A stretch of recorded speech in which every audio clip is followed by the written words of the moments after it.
3 degrees. The top story in EWN this hour: the Johannesburg High Court is today expected to deliver judgment in the case of a former preschool teacher accused of rape and murder. EWN, in touch, in tune, and independent. For the latest, visit ewn.co.za or download the EWN app. Entries to the 702 Walk the Talk are open.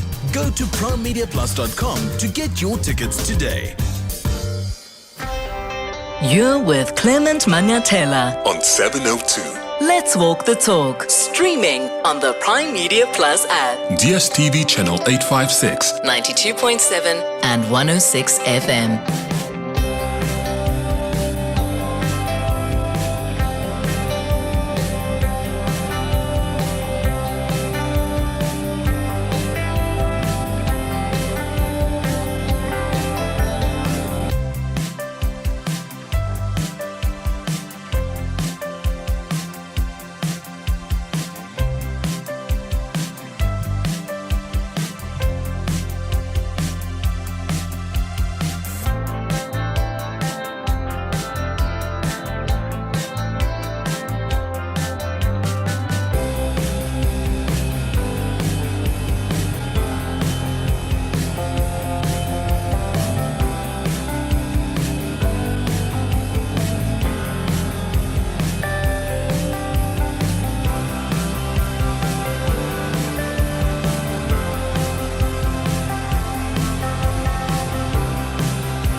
Seven minutes after 9 o'clock. Dumelang, Sanbonani, Bonjour.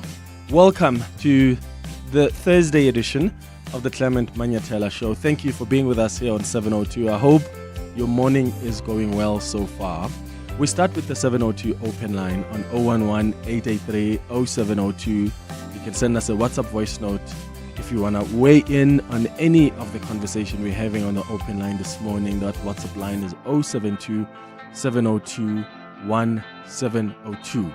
Remember, yesterday we told you about this horrific incident that happened at a suburb in Germiston, where a particular family was holding a cultural ceremony, the coming of age ceremony, and one of their neighbors was unhappy about that, and she in fact asked some of the women who were dressed in traditional garments why they were not fully dressed, and they explained to her that, oh, this is a ceremony that we were doing. There's a cultural ceremony, and the woman was not happy about that. And then she took her car to go somewhere, I suppose, and then there was a group of people singing, and then she was asked to stop as she was driving by, and she didn't want to stop, and she drove over this crowd, and that resulted in a 13-year-old girl being killed, another one being injured. And there have been some weird stuff about this in as far as the police's handling of the matter is concerned. We spoke about it yesterday. We contacted the police because this woman, our understanding was that she was not even arrested. She just went in. She went to the police station to tell them of just what happened after she drove over the crowd, and then she was allowed to just go home. So we asked the police to come talk to us, and they told us they can't come to comment on air, but they sent us a WhatsApp voice note. Right? So what I'll do is I'll play you the WhatsApp voice note that we received from the police, which is so disappointing as well, guys. I mean, if you're in communications, are you gonna be communicating Gadi voice note? Because that's what happens lately, hey? That's what happens lately. Even in some government departments, spokespeople don't want to do their job. Or if they don't want to be held accountable, the very easy thing is, oh no, I'll just send you a WhatsApp voice note. I mean, it's crazy. So they've sent us a WhatsApp voice note now because they don't want to come on air. So I'll play that for you. But I suppose what I'm happy about is that there's a new warrant of arrest that's been issued against this woman. So probably by today, she's going to be arrested, or she'll probably have to present herself before the police. The question we must ask, though, is why was she let go in the beginning? What happened when she had just murdered someone?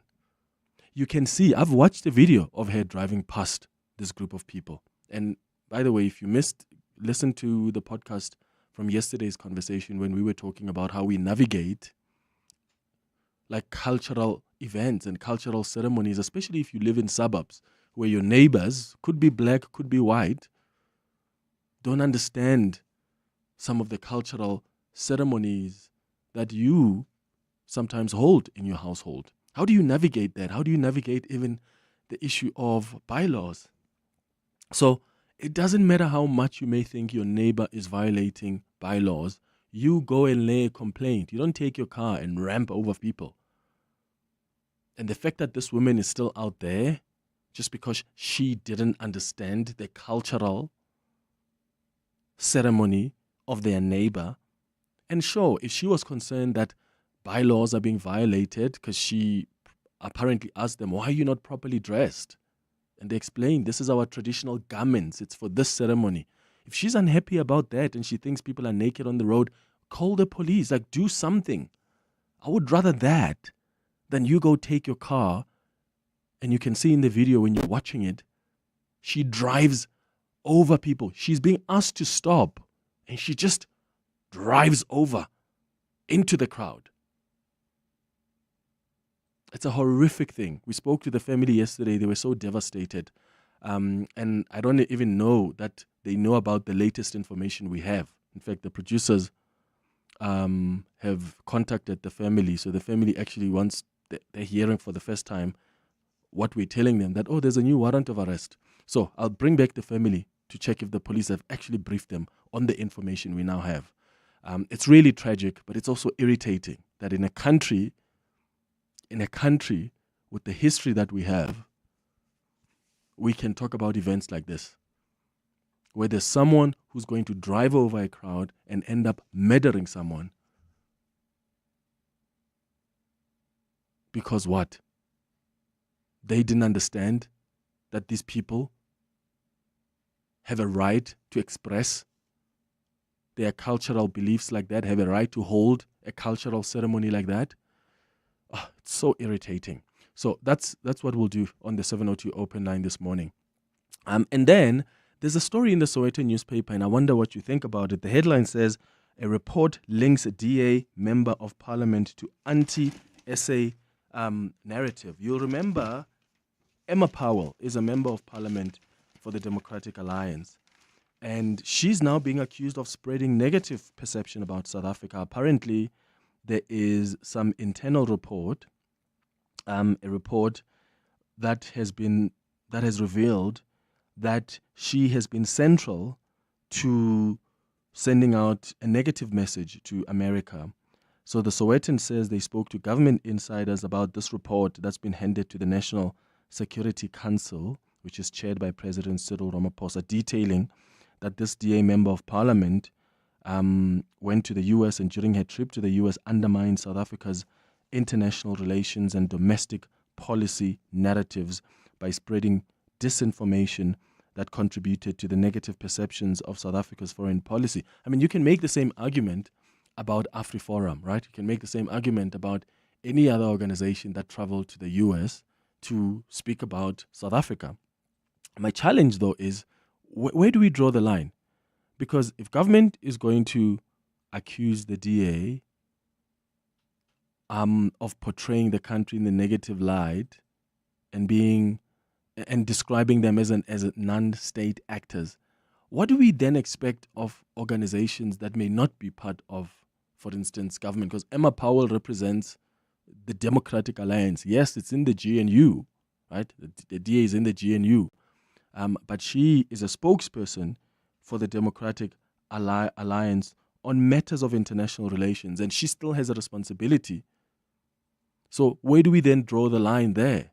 Do we say that you have been consumed by the GNU and therefore you cannot take any stance or even disagree with anything the GNU does as a party that's in the GNU? I wonder what you think here. I think there are questions to be asked absolutely about what AfriForum has gone there to do, what the Democratic Alliance has gone there to do. And I think we did question their motives, even when Emma Powell and Andrew Whitfield and others went to the US. Do you have a problem with that?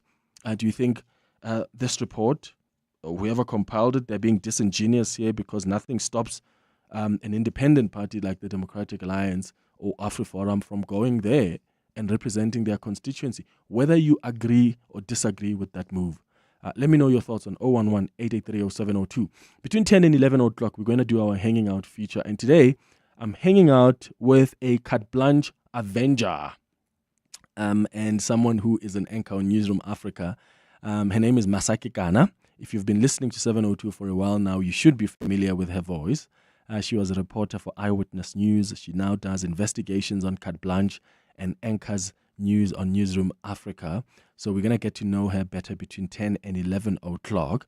At 11 o'clock, we're going to do our Thursday dialogue. And today we're discussing the varied views around the president's decision to establish a commission of inquiry to probe allegations of infiltration in the SAPS by a criminal syndicate. Was this the best route the president could take? Did he defer accountability? What about the other options that he had? Did the president miss the opportunity here to announce a complete overhaul of the SAPS? Yeah, while some people have welcomed that move, others have been skeptical. And there are some leading columnists who have also expressed their views on this. And they'll be joining us on the show at 11 o'clock. That's the show coming up over the next 3 hours. Clement Manyathela, streaming on the Prime Media Plus app. DSTV channel 856, 92.7 and 106 FM. All right, 17 minutes after 9 o'clock. All right, let's start with that voice note we got from the police. So this is the police's spokesperson, Mavela Masondo. We asked for them to come and explain to us why there's a woman who drove over a crowd when she was asked to stop. Clearly, from the video we've seen, seemingly she's intentionally driving through a crowd. Now there's a 13-year-old girl that's been killed. Why did this woman let go? Did they arrest her initially? Why did they not arrest her? So there are questions that we had for them, but they don't want to come and do the interview. In fact, they've just chosen to send us a WhatsApp voice note. So I suppose here we go. Police can confirm that a case of culpable homicide was opened at Germiston Police Station, and the suspect was arrested and released on bail by the court prosecutor to appear before court the following day. The following day, she went to court, but the matter was not enrolled. However, the court gave instructions to the investigating officer to gather more information and evidence. The investigation was completed yesterday, and the court has now issued a warrant of arrest for the suspect. Yeah, so now they've issued a new warrant of arrest for the suspect. Yeah, Mzwandile Soya is the family spokesperson that we spoke to yesterday. Mzwandile, thank you for coming back, man. How's it? I'm very angry, sir. Now I'm very angry now. Now it's time that we speak the truth now. It's not to say that we were holding back, but we were giving the police the chance to do the investigation. Since from day one, when we went there on Saturday night, on the day of the incident, we were told that we are interfering with the investigation. Now I'm shocked with what now I'm hearing now, that there's a new warrant of arrest that has been issued that has not yet been communicated to us as a family. It's something that we are hearing now as you are calling us. Sure. Yeah. And that's one of the things I wanted to ask the police. Like, have you been in constant communication with the family, at least updating them on where you are with the investigation? And unfortunately, they were unable to they didn't want to come and join us for a conversation. We could have pre-recorded. We're willing to accommodate them. If they were not ready around this time, we could have pre-recorded that interview even before we went live on the show. But yeah, it's quite sad. And I know that there are now claims of this alleged suspect having links with the police. Zwandile, what have you heard? From what we are hearing, I would like to bring this out there to everyone to know. Remember now, after this incident that has happened, we are getting also calls from community members of Dinwiddie.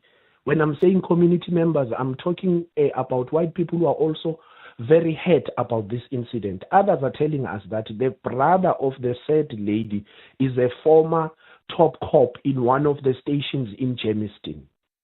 And as the incident took place on Saturday, on Sunday there was a staged arrest.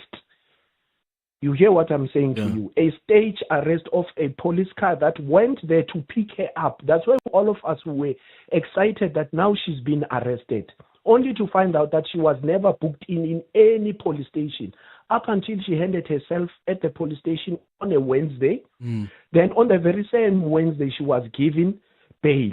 The last time I had the communication with the investigating officer, it was on Tuesday via WhatsApp. I have everything on WhatsApp. He told me that he's still awaiting for the postmortem report. And today, being Thursday, he's going to see the what you call this thing, the senior state prosecutor in Germiston, to try and have them to change the docket from culpable homicide to murder. And me and Pretty's mother, we were going there tomorrow to see how far they are. Since now I'm having this call with you, it's unfortunate that Pretty's mother is attending treatment at Telemukwerane now, some counseling. I personally now, I'm going to Germiston police station.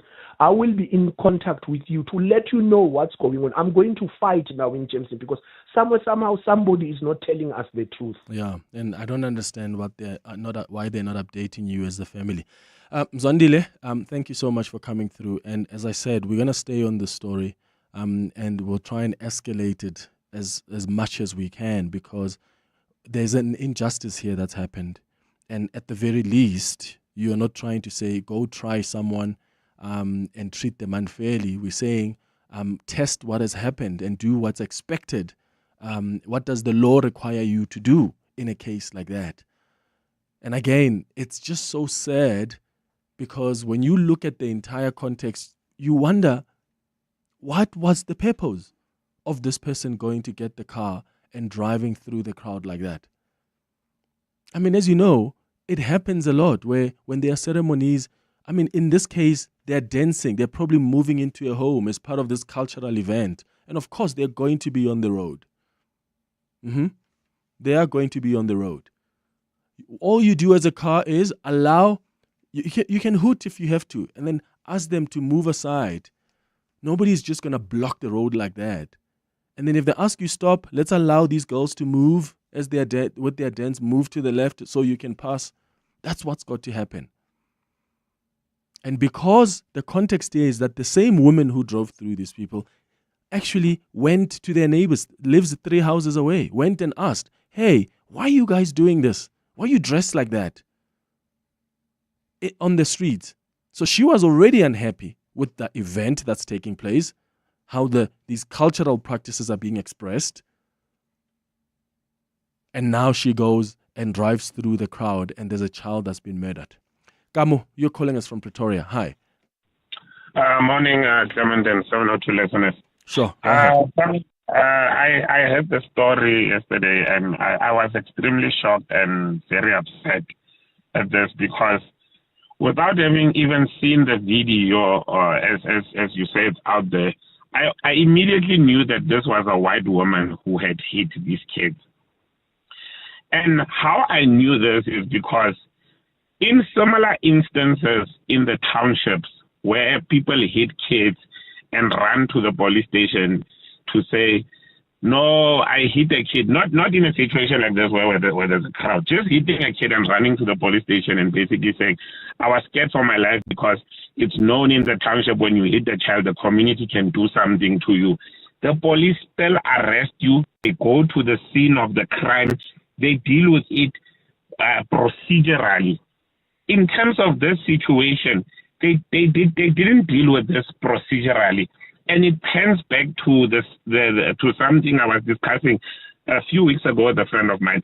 White privilege is still at an all-time high.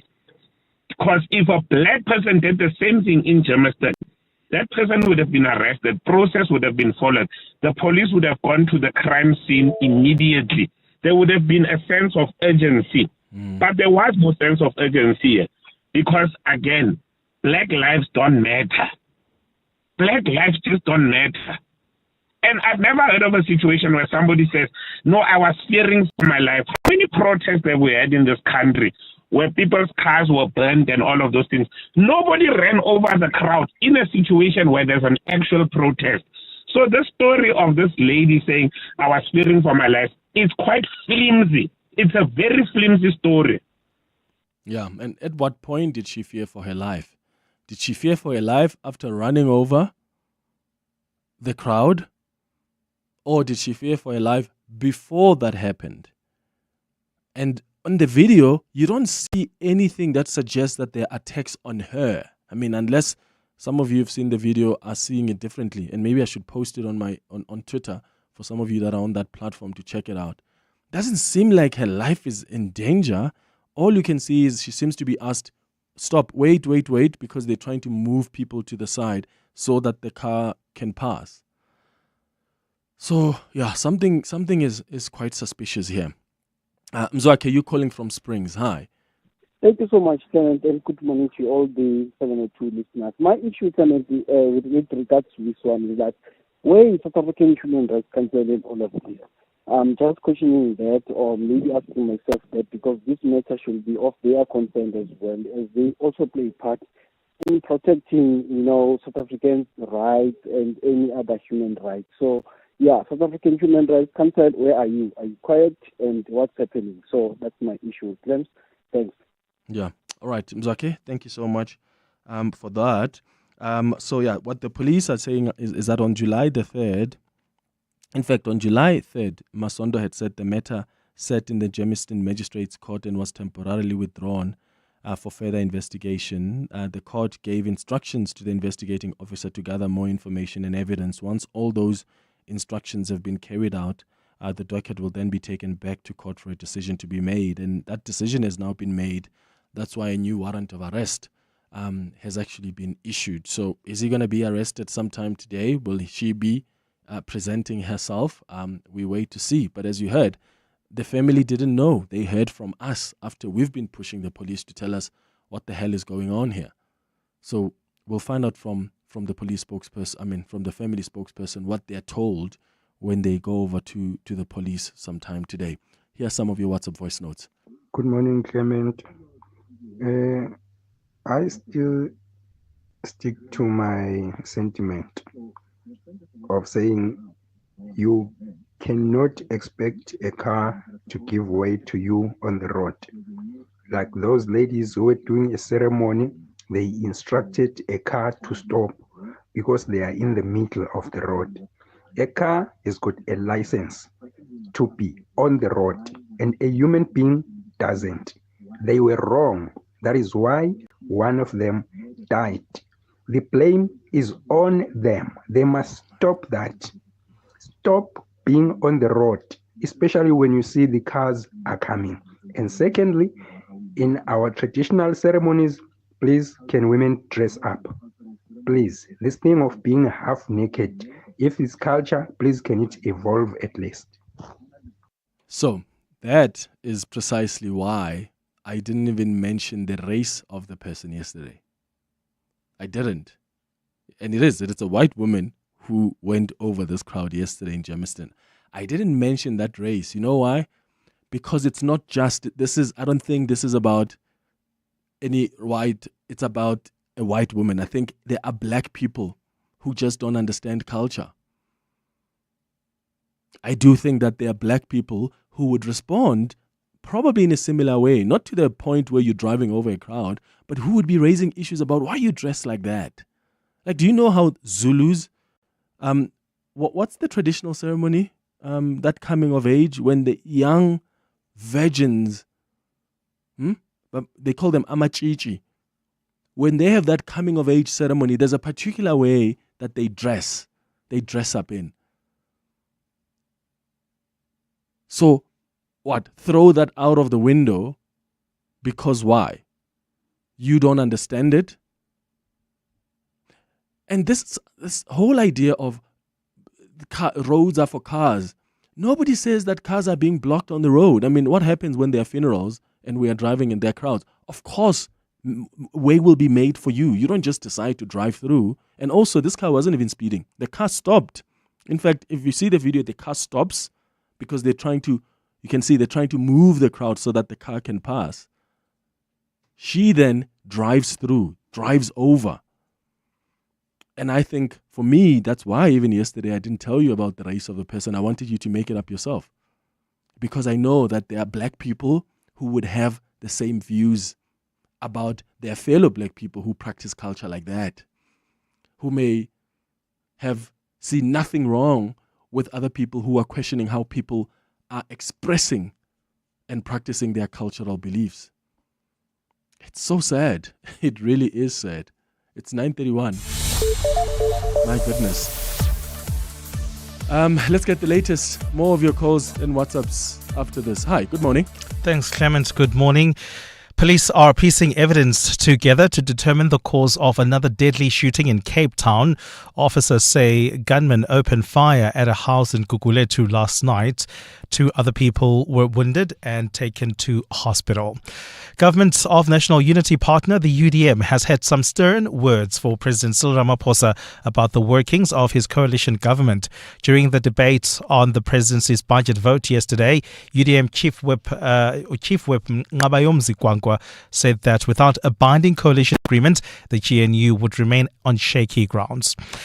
The EFF has reiterated, or rather retained, Polokwane's Ward 13, winning by the by-election by 966 votes. This is the home ward of the party's president, Julius Malema, who has been in his hometown of Seshego this week campaigning for the EFF councillor candidate there. And those are the headlines. This EWN and more at 10 or as it happens. EWN Traffic. Right, jumping into your roads, there's an accident on the N1 southbound. This is before Allendale Road. 12-minute delays that we're currently seeing there. Otherwise, peak time delays have been persisting. It has thankfully eased slightly on the N14 south in Pretoria down to 8 minutes that we're currently seeing. So that is a viable route all over again. Then there's a stationary vehicle on the Danny-Hubert Highway northbound. This is at the ramp from Linwood Road, specifically the M6 that's known as. And then a crash on the N1 southbound at New Road. Emergency lane has been affected along with the far left-hand lane. That's where I'm going to be leaving it for now, but there's another update coming through in the next half an hour for EWN Traffic. I am Matt Flax. There's more EWN on air, online, and on the EWN app. Africa Milani. Weekday mornings, 4 to 6. My understanding is that you're going to be rolling out a vaccination program, obviously targeting the most affected provinces, which are currently Gauteng, Western Cape, and KwaZulu-Natal. But I imagine you've got a limited supply of the vaccine, don't you? For now, we've got a limited supply of vaccine, but we are likely going to get more. So how's it going to roll out? Is it a case of I might suspect that I've been exposed to Mpox? Already there are health facilities, especially the districts which experience cases of Mpox. Pastor Mohale, national spokesperson for Department of Health. Africa Milani. 4 to 6 on 702. And they're off. Little too young, barely two, racing injured. Here comes whipped into shape, running on pain. Duct tape dreams on the outside, tongue-tied and terrified. And now discarded glory, limping to avoid the glue truck. It's beaten again, crop flying, lungs bleeding. And it's doped up glory, gets it by a nose. Now that's racing. Cruelty is staining horse racing. The NSPCA is calling for the industry to sign their racing code of conduct. Show your support at nspca.co.za/rein in the pain. Basketball fans, you're invited to step onto the court, dribble, pass, and shoot to unbelievable rewards with Hollywood Bets. Do you have what it takes to beat the buzzer, bury the shot, and clinch the victory? Get your head in the game and dive into a broad selection of action-packed basketball tournaments and fixtures that will keep you on the edge of your seat. Your slam dunk moment could be just a hoop away. Bet now.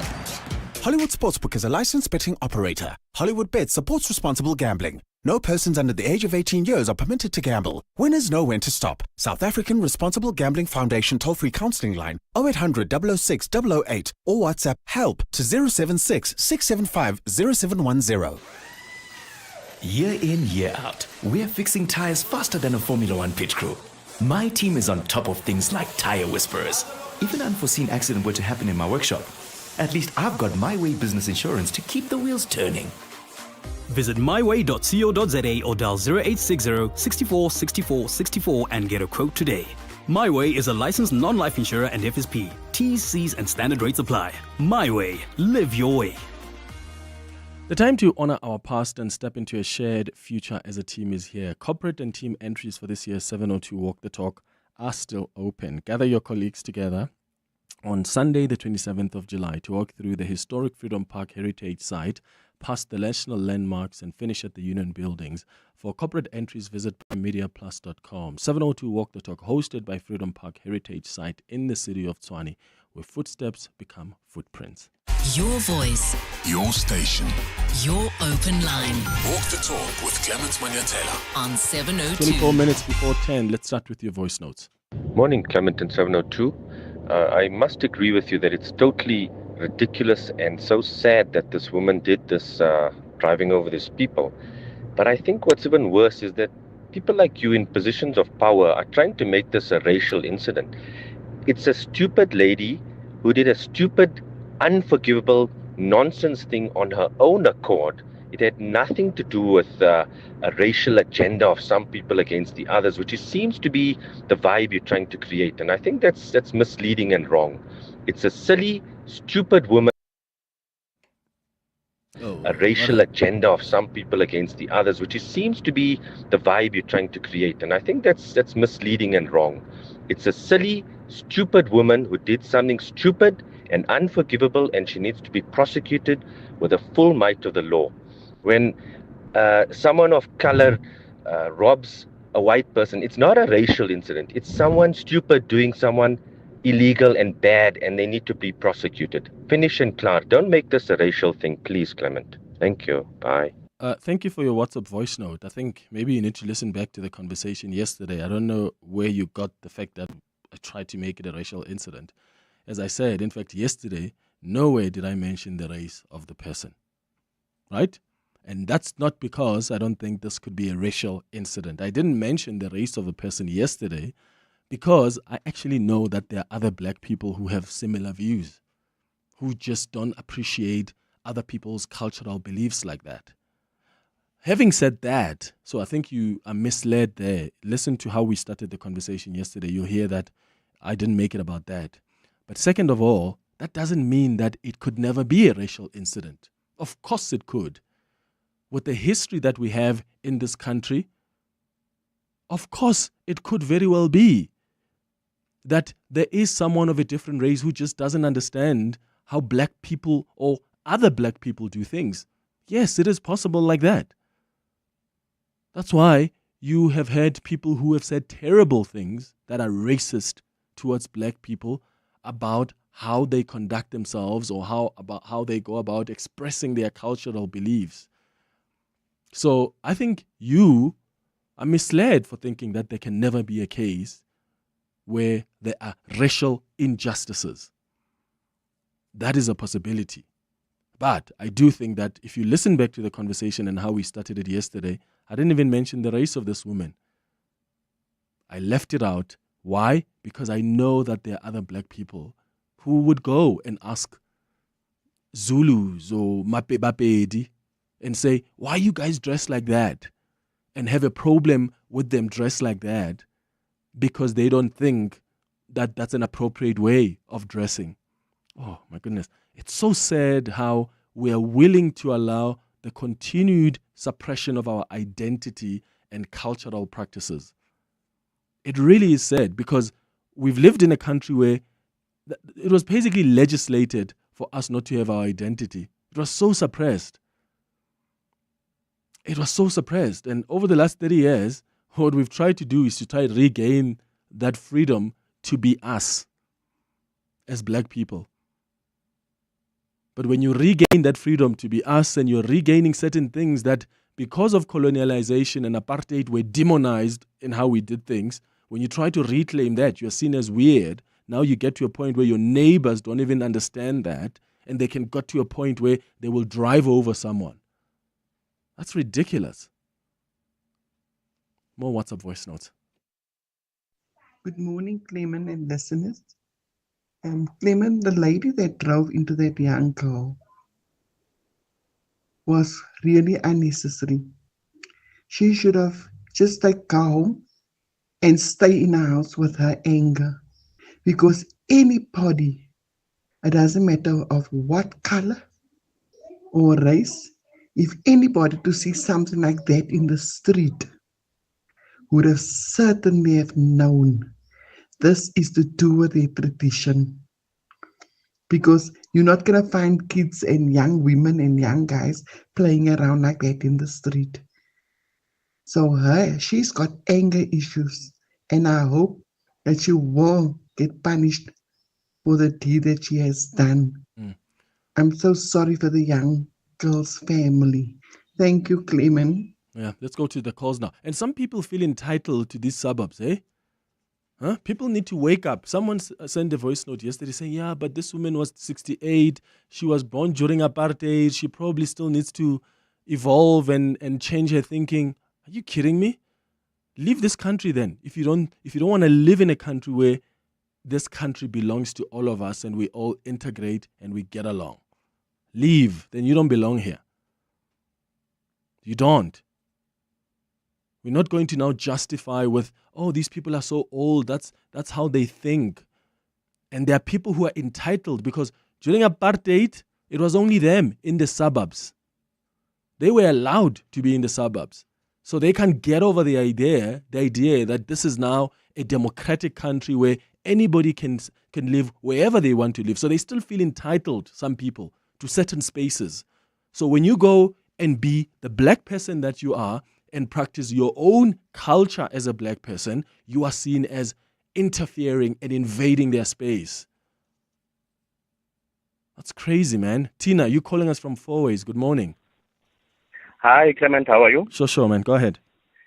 Hi. It's depressing to be a South African these days, week after week.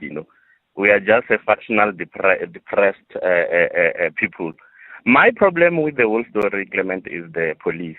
And I think what we are seeing with the infighting of the police on the higher echelon, it is trickling down to the police station police where now they have to effectively do their work.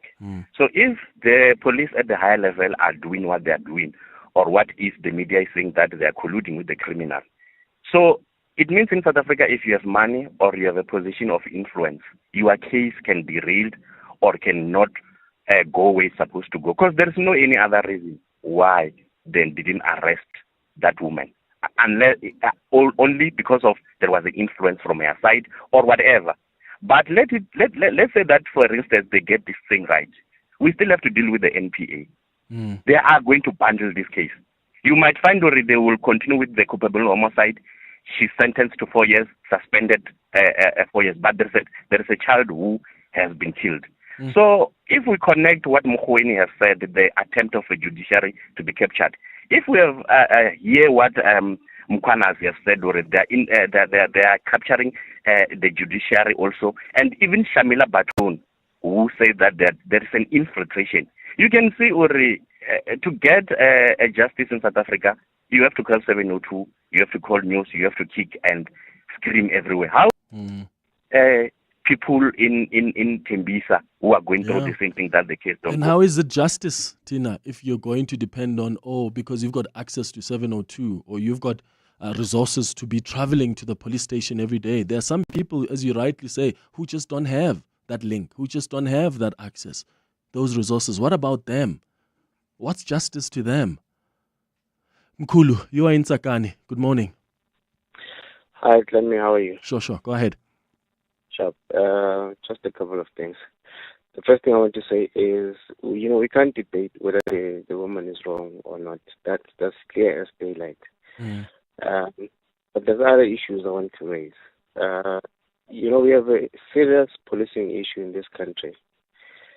Police refuse to do what they are hired to do. Almost every time when you have a case and you're going to the police station, you never get help. But the other point I want to raise is this one. You find this a lot in townships, but it's starting to happen in suburbs as well. our people don't respect the laws and the regulations. You can't just stand in the middle of the road because you have a celebration or it's after tears or for some other reason. We need to respect the laws of our country. Like I said, the woman is totally wrong and she should be arrested. But what they also did was wrong. You can't block the road. But where did they block the road, Mkhulu? Did you see them block the road? Well, I haven't seen the video, but from your description and what I've been hearing on the radio, it seems like they were in the middle of the road. And that's why she ran over the lady. But they're not stationed in the middle of the road. So I said, remember, with a ceremony like the coming of age, you've got women who are dressed up, they are dancing. They are coming from maybe at the corner up the road. They are coming through into the yard. So when people are crossing the road like that, or they are dancing still on the road, and then from what the family spokesperson said, there was one lane where cars were allowed to move. The fact that at some point they had occupied 2 lanes while they get into the home doesn't mean that they have blocked the road.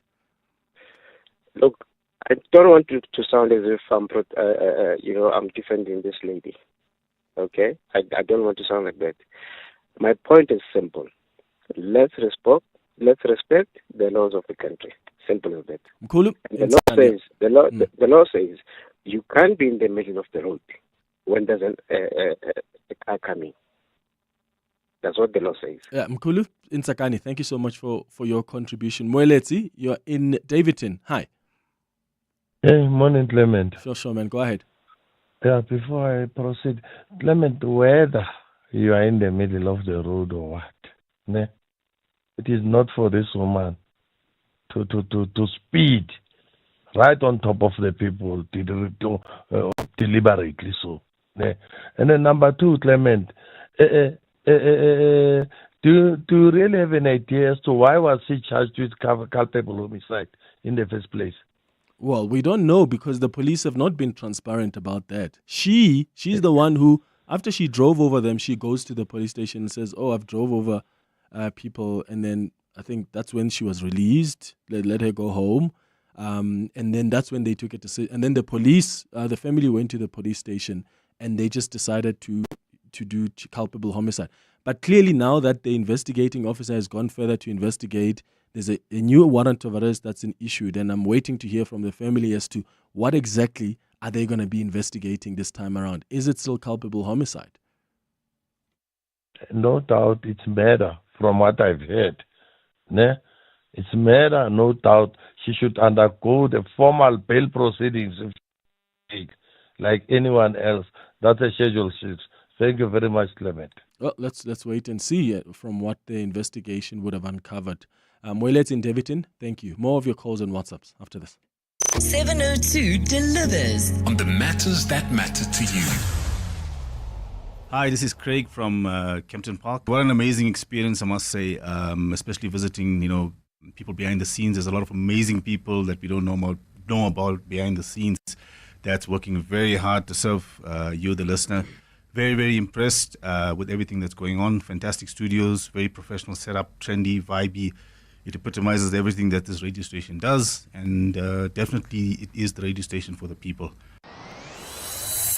Thank you for sharing your thoughts. so we can deliver more on what matters to you. 702 listens. Let's walk the talk. Diabetes has become the leading cause of deaths in South Africa. Every hour, at least 3 people die of diabetes in this country. This means that in a year, we lose more than 30,000 people to this dreaded disease. This is a silent pandemic which requires active participation by all of us. You may be asking, what can I do as an individual? Limit intake of foods and drinks high in sugar and be physically active. Eat right for a better life. Foods high in sugar, fat and salt can lead to obesity, diabetes, high blood pressure, heart disease and certain cancers.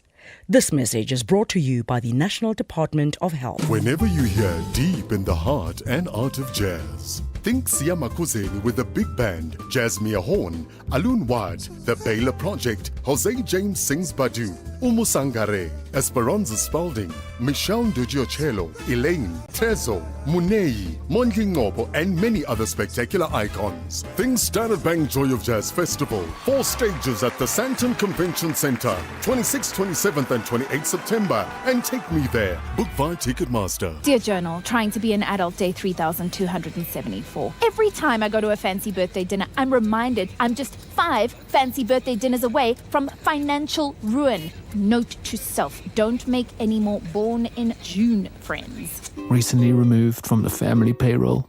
Get covered at pineapple.co.za. It's like 570 Rand a month, so it's 100% the insurance for you. Underwritten by Old Mutual Alternative Risk Transfer Insurer Limited, a licensed non-life insurer and authorized FSP. Premiums are risk profile dependent. 702 family, there's a 702 family gathering. Come and walk with us and meet the 702 family, hosted by Freedom Park in the city of Tshwane.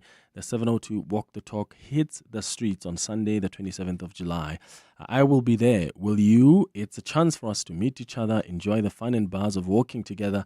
You'll be entertained along the way by the djembe drums, brass bands, dancers, stilt walkers, even surprise appearances by Zola and Ishmael along the way. Thanks to Made in Mzansi. Plus, more on-stage entertainment at the finish line. Choose your distance from the 8-kilometer, the 6.7 kilometer for Mandela Month, or the family-friendly 4 kilometers. Entries are 360 Rand for adults, 200 Rand for kids under 12. Register now on primemediaplus.com. Come and walk with the 702 family and experience the vibe. 702 Walk the Talk, hosted by Freedom Park in the city of Tshwane.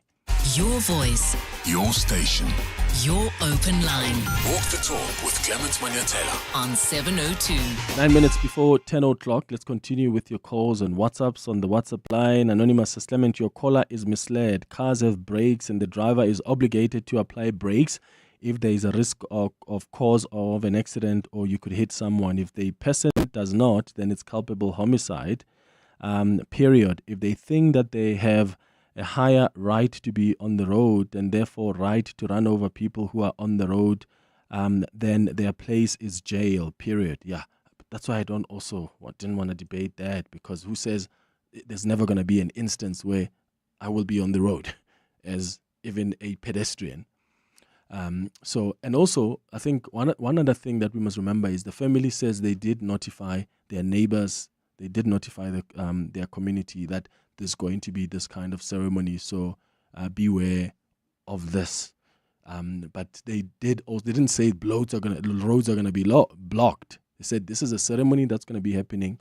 Beware of it. And there was a lane that was dedicated for cars that are moving up and down. And also, this woman wasn't driving fast, right? This woman was driving very slow, because she lives 3 houses away from the event. So when you see the video, you can see she stops first. She stops when she's asked to stop, so they can clear, as they move closer, they can clear the road. And she then just decides to drive over. So we're not talking about someone who was driving at high speed and didn't have much opportunity to stop. She had already stopped. So the minute she hit and she was speeding, that's a deliberate decision that she made in that moment. Sindile, you're in Kagiso. Good morning. Hello, Clement. Clement, let me start by saying condolences to the child. In South Africa, these two voice notes or the caller as well, they are very insensitive by saying that people should have known that there's cars on the roads. First of all, in South Africa, we don't have Teslas. Cars are driven by humans. But even Teslas are not going to drive over humans. I would excuse it. I would excuse it and say maybe it's a fault, a factory fault or something like that. But you are driven by human. Where's our humanity in this case, where a child has been killed and you say they should have known better? It shows that we are in a country that is insensitive, because, Clement, even in a pedestrian road, you'll find drivers who don't stop for humans. Humans have a right as well to walk in the streets. And if I'm human and I see people on the streets, no matter what the reason is, I stop my car. You do. I just wish it doesn't happen.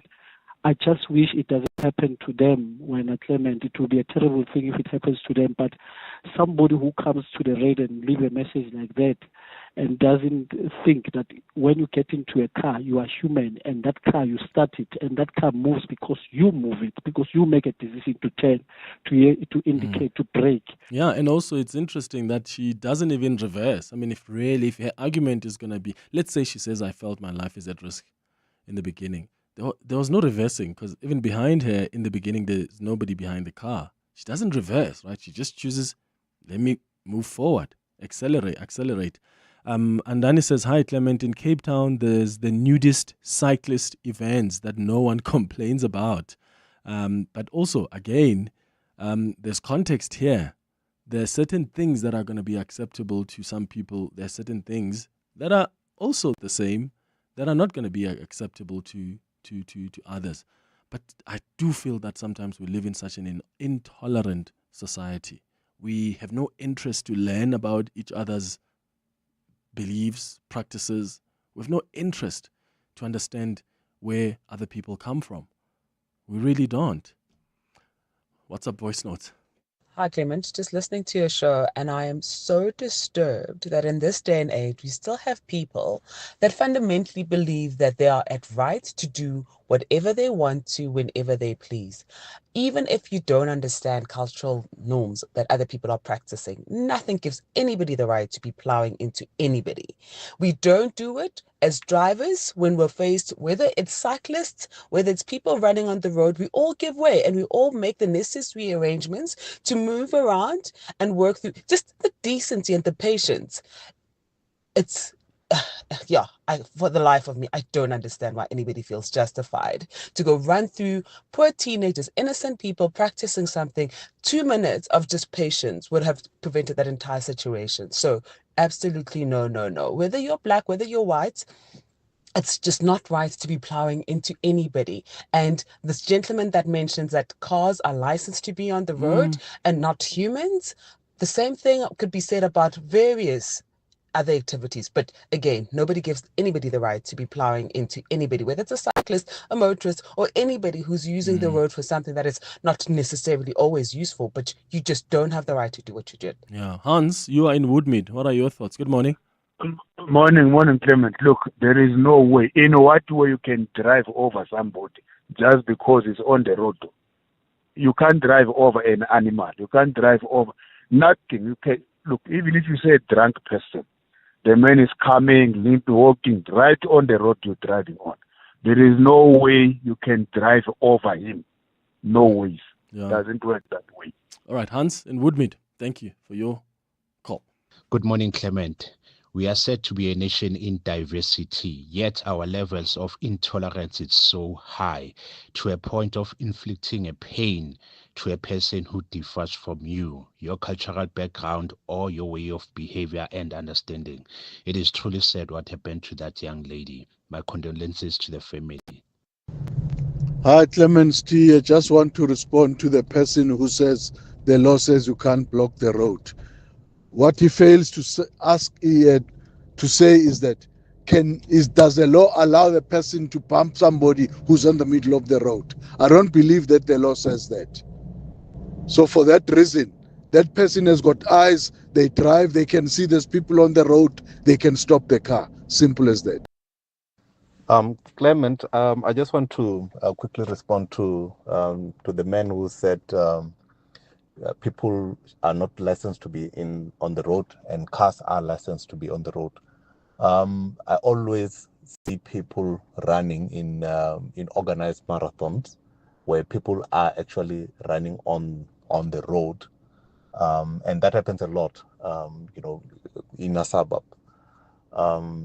Imagine if someone can just run through, innocent runners and say, why are you guys running in the middle of the road where you are not licensed to be? That is a very ridiculous argument. It does not hold any water in any way whatsoever. I think, we need to be really mature about some of these matters. It all starts with FNB Private. With secure, easy payments for a hassle-free overseas holiday. Tap, swipe, or go digital with your FNB Visa cards. Earn rewards when using your FNB credit card or global account debit and virtual card. You can even fund your global account on the FNB app while traveling. Make the most of every moment. Unlock invaluable with FNB Private. Help changes everything. FNB, a division of First Rand Bank Limited, an authorized FSP and credit provider. TC's own rules and limits apply. My family's struggling with snotty noses and phlegmy coughs. Oh no! Have you tried ACC? ACC 600 is a convenient one-a-day effervescent tablet from 14 years of age. Or now also in a no water needed, fruity flavored sherbet-like granules that dissolve in your mouth. Ideal for the on-the-go adult. Ask for ACC 600 effervescent or oral powder at your nearest pharmacy to get rid of the snotties and Flemings. And trust, if it doesn't say ACC, it's not ACC. This is EWN. Good morning, I'm Sfiso Zulu. Police are piecing together evidence to determine the cause of another deadly shooting in Cape Town. Officers say gunmen opened fire at a house in Ekurhuleni last night, killing 3 people.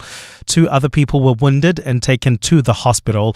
The police's Andre Trout says the motive for the attack is under investigation. The Provincial Serious and Violent Crime Unit has launched an investigation into a triple murder and an attempted double murder that occurred in Ekurhuleni late last night. Police responded to reports of a shooting in Mulitsani Street. Upon arrival at the scene, officers discovered the bodies of 3 men with gunshot wounds in a bedroom. Over the past weekend, 4 people, including an 80-year-old victim, were shot and killed at a house in Bishop Levy's. Anti-gang unit detectives arrested 2 men who appeared in court earlier this week. Meanwhile, 2 women linked to the fatal shooting inside the Wynberg Magistrates Court will know today whether they'll be released on bail. The pair are charged with the premeditated murder of Dinga Lomoya Kinso in April this year. Kinso, a taxi owner, was in court consulting with his lawyer for a murder case he was involved in at the time of the attack. Ntutuzelo Nene reports. Shireen Matthews, Abubakar Adams, Brian Boyson, Wane Farrow and Vuisani Zengetwa are all accused of having a hand in the brazen courthouse hit. Prosecutors believe Matthews is the mastermind. Matthews and Farrow, an alleged gun smuggler, are the only 2 who've applied for bail. Both women have denied any involvement in the murder and have pleaded with the court to release them as their families depend on them. The state, however, is opposing their bail bid, arguing the pair was on the run before their arrests and gave fake addresses to the police. Dutuzelo Nene, Eyewitness News. Government of National Unity partner, the UDM, has had some stern words for President Cyril Ramaphosa about the workings of his coalition government. During the debates on the presidency's budget vote yesterday, UDM Chief Whip Ngabayomzi Kwankwa said that without a binding coalition agreement, the GNU would remain on shaky ground. Meanwhile, Minister in the Presidency Kumbuzo Nchaveni says the DA is playing to the public gallery by complaining about the ineffectiveness of the GNU's dispute resolution mechanisms, which is known as the Clearing House.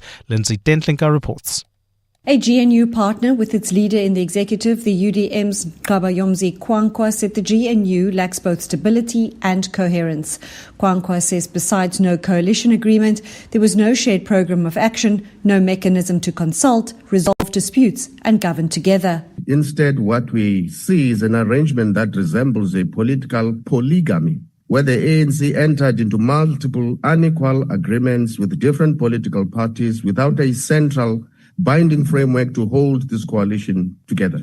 But Minister in the Presidency, Kumbuzo Nchaveni, said the clearinghouse mechanism, led by the Deputy President, could sort out the problems and took a jab at the DA for claiming the contrary. This makes the ultimatums to the President and playing to the gallery so unnecessary by a party that is a signatory to the statement of intent. In his budget vote address to the House, President Cyril Ramaphosa said the GNU had inspired new hope in the country, that progress can be made in addressing the most urgent challenges.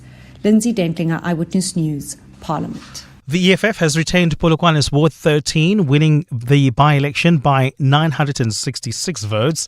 This is the home ward of the party's president, Julius Malema, who has been in his hometown of Seshego this week, campaigning for EFF councillor candidate Mongatane Ramaphosa.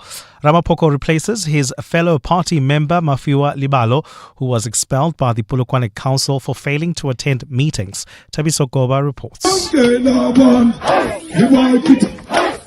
The AFF celebrations went well into the night, with the party's leader Julius Malema leading the jubilant supporters in song. The party has campaigned hard and invested a lot of resources to retain a ward it took from the ANC in 2016. Meanwhile, the ANC, which matched the AFF in campaigning efforts, came second with 2,404 votes. It was a disappointing return for its alliance partner, the SACP, who were contesting their first elections alone since its Congress resolved to no longer campaign for the ANC banner last year. The SACP's candidates only managed to get 1% of the support, which translated to just 70 votes. Thabiso Koba, Eyewitness News, Polokwane.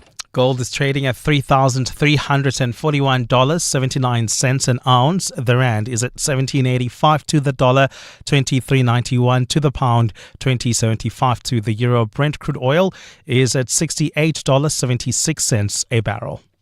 Getting into your roads, there's an earlier incident, meaning that there's a stationary vehicle on the N1 northbound at Atterbury Road off-ramp. Then there's an accident on the N1 southbound. This is at the ramp from the 14th Avenue. If we move on to the N12 eastbound, currently roadworks that we're seeing, these are going to be in effect today until 4 p.m. It's affecting the ramp from Edenvale Road. If we're looking at your major lights out, North Riding, N1 and Malibongwe, this is both north and south interchanges. And then Cresta is seeing Bears, Nordier and Judges currently seeing lights out. A fine day in store for Gauteng. The temperatures will peak at highs between 21 and 23 degrees. The top story in EWN this hour, police are piecing together evidence to determine the cause of another deadly shooting in Cape Town. EWN, in touch, in tune, and independent. For the latest, visit ewn.co.za or download the EWN app. Tell us what we need to know. 702 Listens. You're with Clement Manyathela on 702. Let's walk the talk. Streaming on the Prime Media Plus app. DSTV channel 856, 92.7 and 106 FM.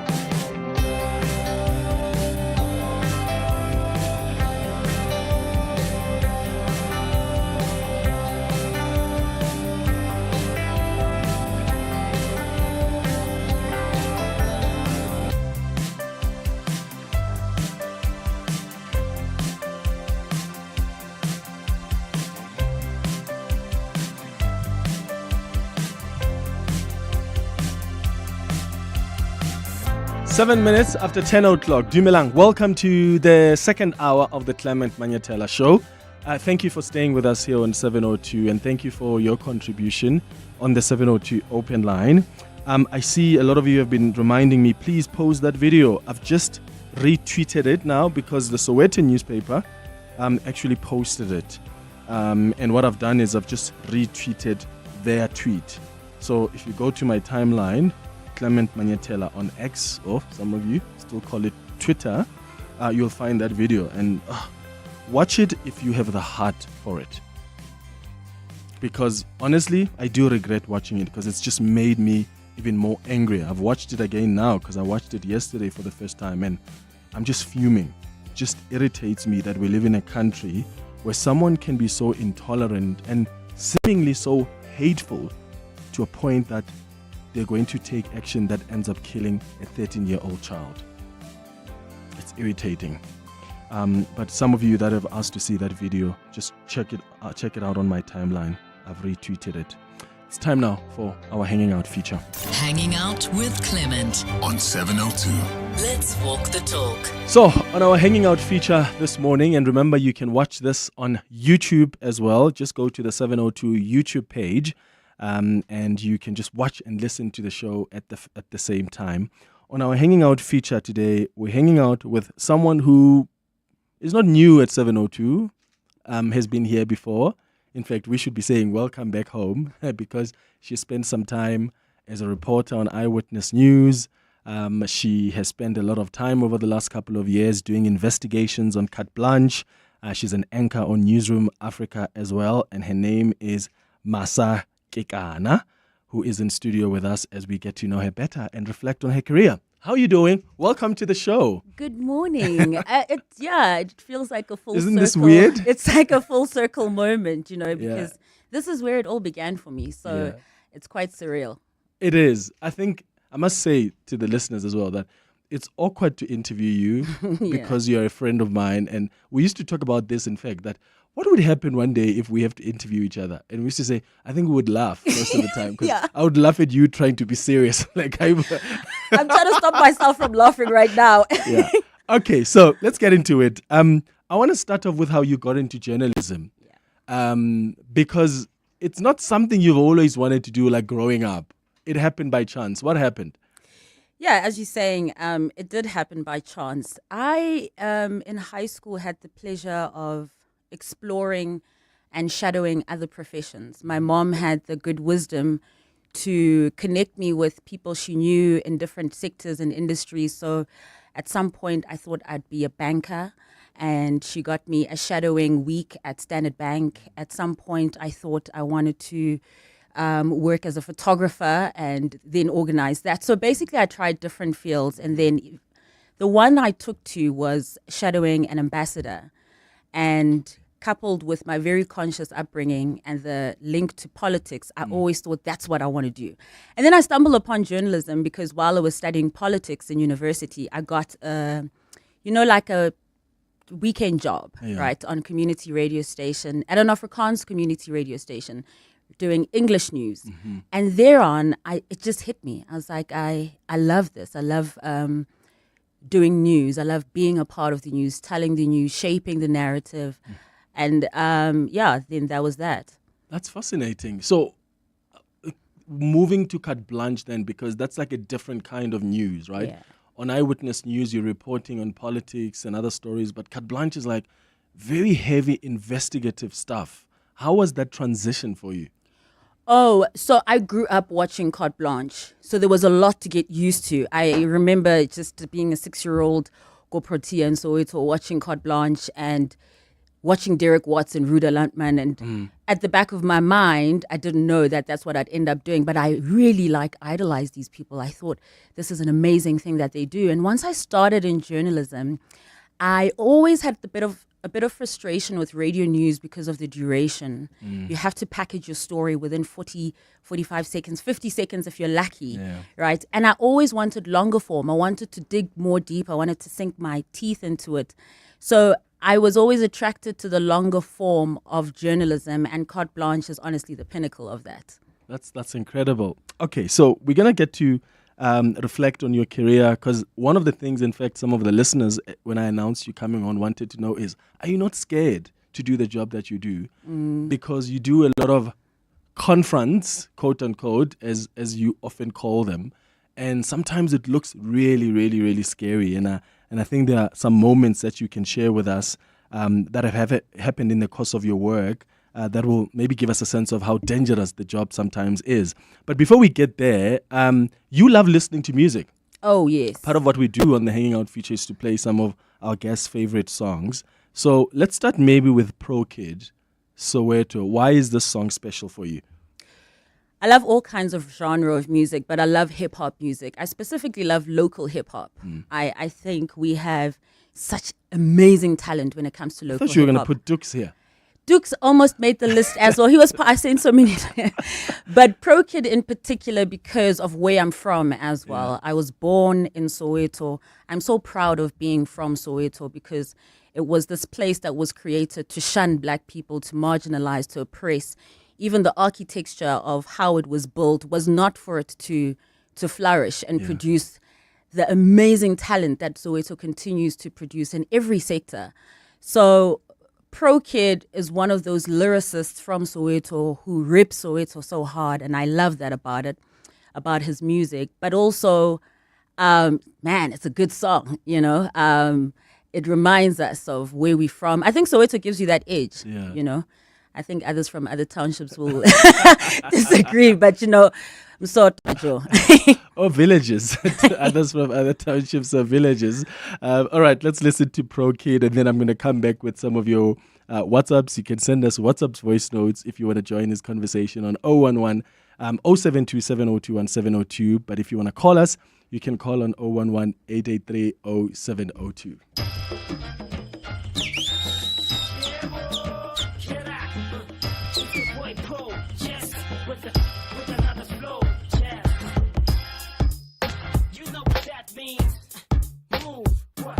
from the southwestern township, where we get down, get gully papa. I ski still make space and stop yapping too much. While I'm rocking this mic, you be busy spreading rumors. We mic performers, the southwestern town rulers, the same people you like to will be. My consumers hand you over to all stars. They'll kick your converse. I was ill back then, but now I've gone worse. You don't suffer from bad luck, boy, you were born cursed. Cause every time you turn, you take wrong cuts. For you complicated critics, yeah, this concentrated lyrics. Let me finish, you incomplete like Popeye without spinach. Beginners, thinking you're the winners and leaders. I've got up you till you swallow that sophisticated English. Where you think this is Swedish, sounding like you British. To any man faking this rap, I will diminish. It's true though, and if you acting like you know, double tackle your style and 2 feet you like judo. I'm ghetto like kids on the corner playing Ludo, with little pieces of stones and bottles wherever you go. And ghetto like hood rat chicks with chalk tailors, or gossiping over fences with next door neighbors. Like lawbreakers, brothers who steal for raw papers. On corner shops, gambling, living the Las Vegas. The mob makers, masters and drugs like stock takers. I represent minds, we got no pro flow fakers. For sure haters, we go for metaphor cravers. The better war breakers of dawn who raw bakers. It's fly G, tell me why these rappers wanna try me. Babylon smack, bumper clock, so don't think I. From the southwestern township, where we get down kick, where you usually get smacked if you act like a clown kid. Smile at me, I turn around, cracking the front kid. Like who the hell are you? Asking me where I'm from. I'm from the southwestern township, where we get down kick, where you usually get smacked if you act like a clown kid. Smile at me, I turn around, cracking the front kid. Like who the hell are you? Asking me where I'm from. I'm from the S, the O, the W, the E, the T, the O. So now you know the rhymes are flowing, lines are throwing, spines are flowing, lettables. I'm bearable, this rapper so incredible, respectable, the fedible. Salute me like I'm General Talk. From a city where most legends are born, spitting heavy lyrics for your critics, getting it wrong. Massacre heroes and the skills, they get broken down to zeros. With the Madivas, the Hector, Peterson, the Steve. People who fossil and hustlers, they juggle with the soul. Muscle with struggle and bubble from the darker side of the African jungle. Maybe fakes gamble with their lives like crazy apes. Estimate these weights and you get knocked like I was baby takes. Without the gloves, knuckles on your face is all you get. So you need to analyze before you try to disrespect. Check yourself or get smoked like that's all and that. Cause I doubt you would be proud if this was your whack track. When your size is stepping up, then you'll step back. Call that fact, me represent for lawless tracks. I be the hip hopper, non-stopper, the rhyme dropper with the life toucher. A knocker with a clucker from the southwestern township. Where we get down kick, where you usually get smacked if you act like a clown kid. Smile at me, I turn around, cracking the front kid. Like who the hell are you? Asking me where I'm from. I'm from the southwestern township. Where we get down kick, where you usually get smacked if you act like a clown kid. Smile at me, I turn around, cracking the front kid. Like who the hell are you? Asking me where I'm from. I'm from the southwestern township. Where we get down kick, where you usually get smacked if you act like a clown kid. Smile at me, I turn around, cracking the front kid. Like who the hell are you? Asking me where I'm from. I'm from the southwestern township. Where we get down kick, where you usually get smacked if you act like a clown kid. Smile at me, I turn around, cracking the front kid. Like who the hell are you? Asking me where I'm from. Yes.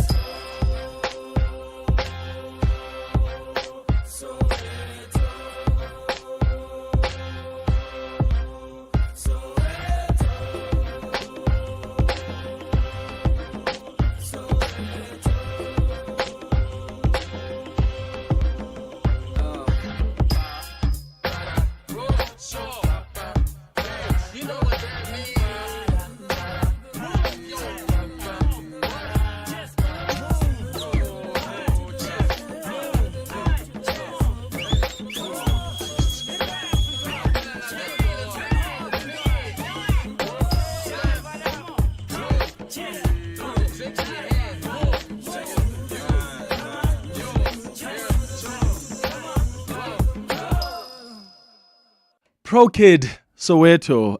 What a song. What a jam. What a jam. It's a beautiful jam. All right, 011-883-0702. I'm taking your WhatsApps as well on 072-702-1702. We're hanging out with Masa Kekana. If you've been listening to 702 for a while, you know her voice, having worked on Eyewitness News. If you are a regular watcher of Carte Blanche, you see her often do confronts and do investigative stories on Carte Blanche. I'll come to those WhatsApp voice notes in a minute. Connie says, hi Clement, you introduced Masa as your friend. I'm so disappointed that she's not your girlfriend because I always thought that she was. Do people really genuinely think? It's I mean, everywhere. it's gross to think about it because you're like a sister. It's like ew for us, but everyone for the longest time thought, and there's still people who still think we're dating. I thought it was funny when I mentioned love life to my boss at Carte Blanche, and he said, hold a minute, wait a minute, you're not dating Clement. And I said, okay, this has gotten out of hand. Well, guys, it's now clear. No, we're not. We are more brother and sister. Yes. In fact, some people also were tweeting saying, "Oh, I can't wait for this conversation between the two of you," because they thought somehow, it's boyfriend interviewing girlfriend. No, you were actually my work husband. That's how it started. That's how it started Yes. at EWN. Yeah. Back in 2016, 2017. Across the road when you guys were still in the other offices. I see you've moved Yes, to really at swanky Glen offices. Lane. Yeah. Yeah. Guess who we just got a message from? Who? Your godmother. Oh. Hi everyone. Mutsabi here. I have to tell you, it is such a beautiful thing to see a child grow into such beauty inside and out. Masa, dearest godchild, how grateful I am to God for all the special moments He's afforded us in the future, the good and the challenging. I remember all the moments of laughter and tears we've been through, debates we've had, children against adults, those beautiful evenings watching something topical on TV and having fierce debates about that. The music, it was all prepping you for this day. Of course, there's still more growth to do. I love you always, dearest, and may you continue to grow, to search and go deep, find those precious stones deep within you. Oh, I have goosebumps. Beautiful. I love Aunt Mutsabi. She is such a warm, she exhibits soft power, so elegant as well. Yeah. And of course, so talented, but yeah, lots and lots of love for her. Let's go to WhatsApps on 072 702 1702. As super smart as Masa is, she is also super funny, and she thinks on her feet at lightning speed. We did a story in KZN on electricians that tampered with electricity meters to reduce costs for dodgy consumers. And when it came to the confronts, the one electrician he was digging himself holes because Masa had the answers. Masa was prepared and she wasn't letting him get away with it. And then when he realized there was nowhere to turn, he turned to religion. He said to her, "But I'm a Christian." And Masa, who is a strong believer as well, turned around and said, "You're a Christian that turns back electricity meters." She didn't skip a beat. And she held her own.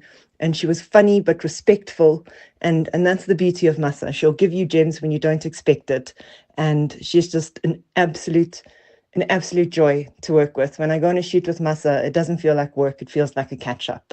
That's one of the producers at Carte Blanche. That's one of the super producers at Carte Blanche, Nikki Troll, does amazing work. I remember that conference; it was in Durban, and it was quite funny.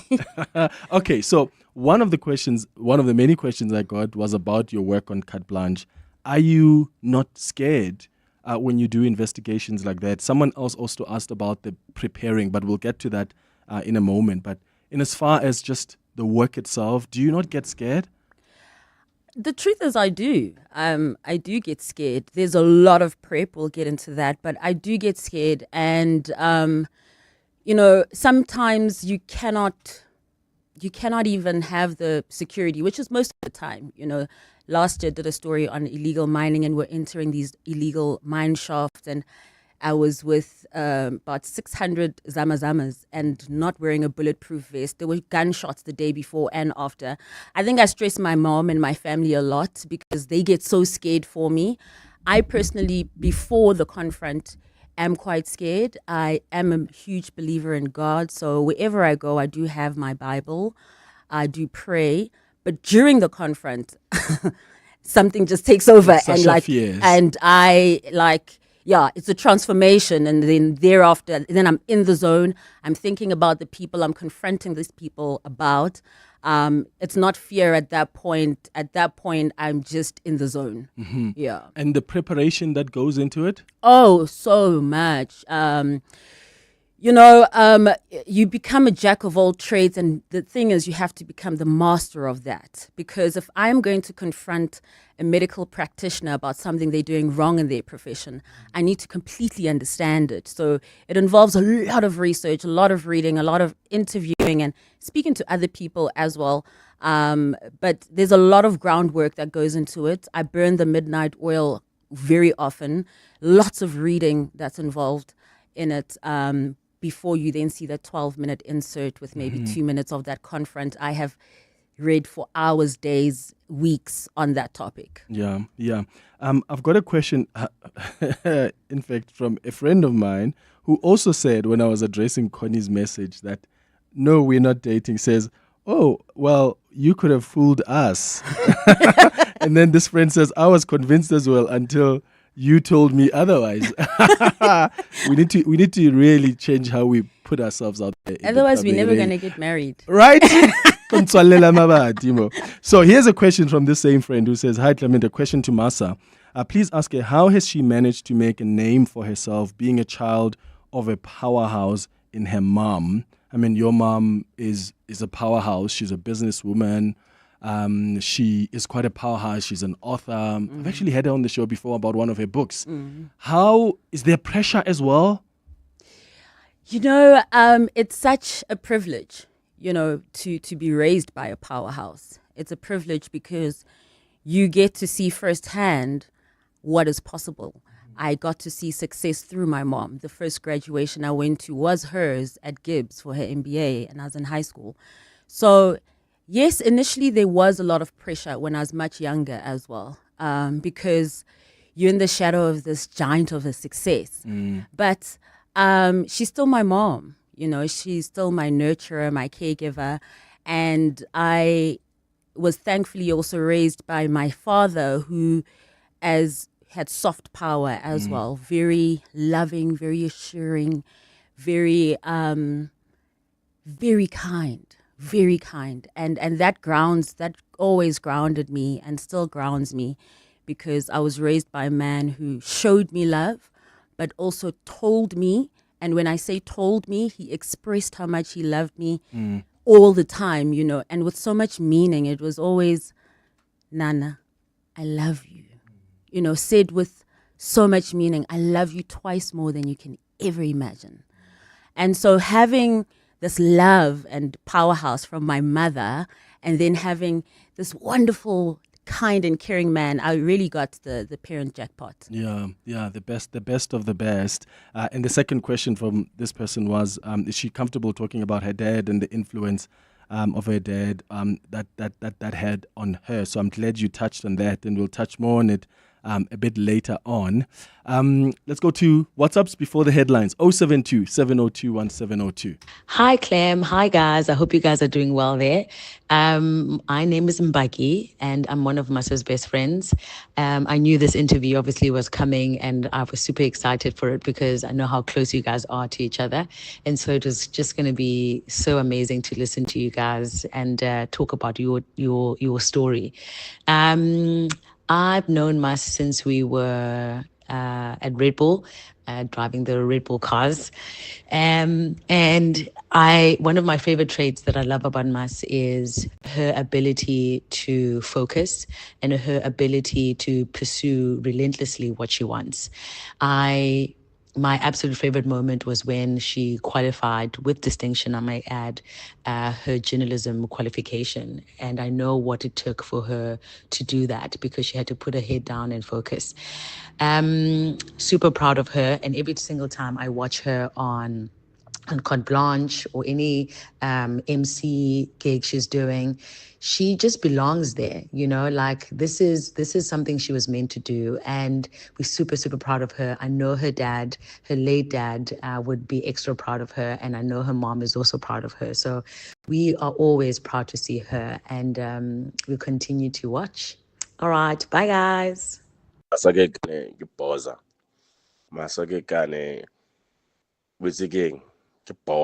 mean, like, he's good. I mean, he's proper. Ever fit, you know, Clement, if you're gonna start your playlist, Capro Kid. I think ever since I've ever listened to your hanging out feature, this is the first time I heard it. Someone start a playlist. Yeah, Capro Kid. Like, dude, yo, but fit.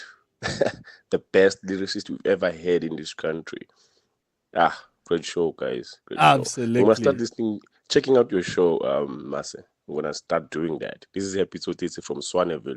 I'm not from Soweto, but wow.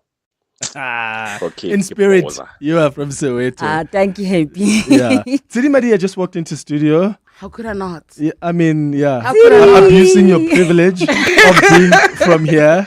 I mean, No, but my waist shoe is on air. How could I not? Can I not say 5 cents? I mean, you've just walked in here. Take over already. Freestyle. We are so proud of you. I'm struggling with my own tears listening to you guys. Masa, we are so proud of you. We talk about industry, you and I, about perceptions all the time. I mean, in between talking about boys, but still, I'm very proud of you. I'm glad you're getting your flowers. I'm glad. I'm so happy. Clem, this is a beautiful moment. There are things we can't talk about, ne? But we love you. We are very proud of you. It's a beautiful moment. Kelebo, thank you so much. On that note, I appreciate Tidi from so the much. way shoe. Oh, you want to say something to that? No, she knows how I feel. We've had many discussions. We speak till she's one of my friends who sleep late. And I told you I burn the midnight oil a lot, and she does too. So we have very interesting conversations, and it's so much love. Being Tidi's friend is, it's quite the thing, you know. It's a privilege. It's all love. It's 10:30. Time for the latest in Eyewitness News headlines. Good morning, Siso. Thanks, Clement. Good morning. Police are piecing together evidence to determine the cause of another deadly shooting in Cape Town. Officers say gunmen opened fire at a house in Ekurhuleni last night. 2 other people have been taken to hospital after they were injured. The Gauteng Community Safety Department has established a group tasked with overseeing preparations for the upcoming G20 Leaders Summit. The event, expected to take place in November, will see leaders from the world's major economies gather at Nasrec to discuss pressing global issues and foster international cooperation. Many people have raised safety concerns around Johannesburg as it expects the international guests. And 54 people have died due to flash floods in the last 24 hours in Pakistan. This brings to 180 the number of people who have died since the arrival of the monsoon in late June. Torrential rain has poured almost without pause across parts of Punjab province since Wednesday morning, causing flooding. And those are the headlines. This EWN and more at 11 or as it happens. EWN Traffic.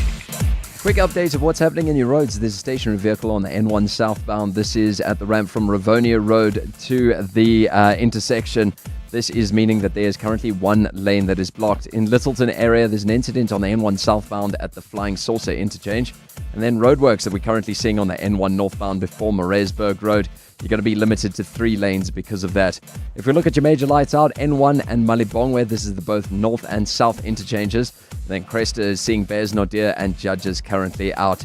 Got another update coming through in the next half an hour at EWN Traffic. If I've missed anything for EWN Traffic, I'm Matt Flax. There's more EWN on air, online, and on the EWN app. Dear Journal, trying to be an adult day 3731. I'm really struggling to explain my parents to my therapist. Might send him to live with them so he can see for himself. What if he ends up in therapy too? Wait, what if they love him more than me? Finally learning about mental health. Get covered at pineapple.co.za. It's convenient and like 19 Rand a day, so it's 100% the insurance for you. Underwritten by Old Mutual Alternative Risk Transfer Insurer Limited, licensed non-life insurer and authorized FSP. Premiums are risk profile dependent. Celebrate the horse racing season of champions with Hollywood Bets and saddle up for sensational success. Stand a chance to win a spectacular share of over 2 million Rand in prizes, including a brand new Amoda C5 or C7. All you have to do is bet 50 Rand or more on any horse racing event for a shot at your crowning moment.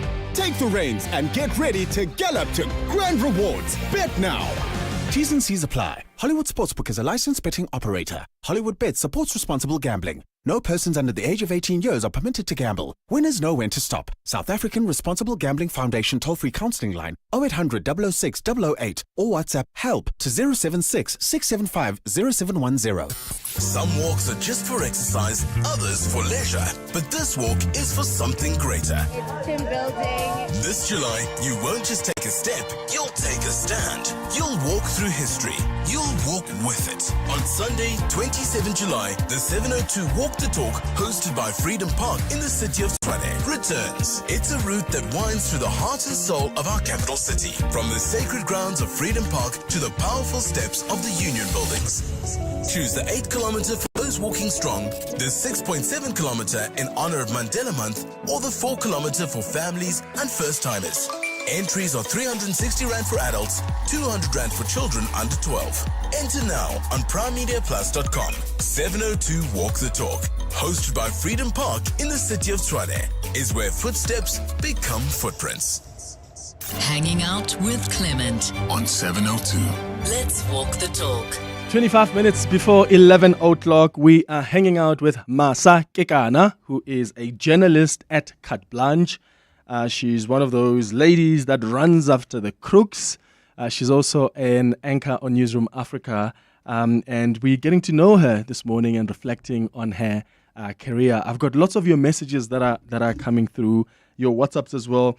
Someone says, Clement, please can you ask her to reflect on the Tammy Taylor story, because that stuff was huge.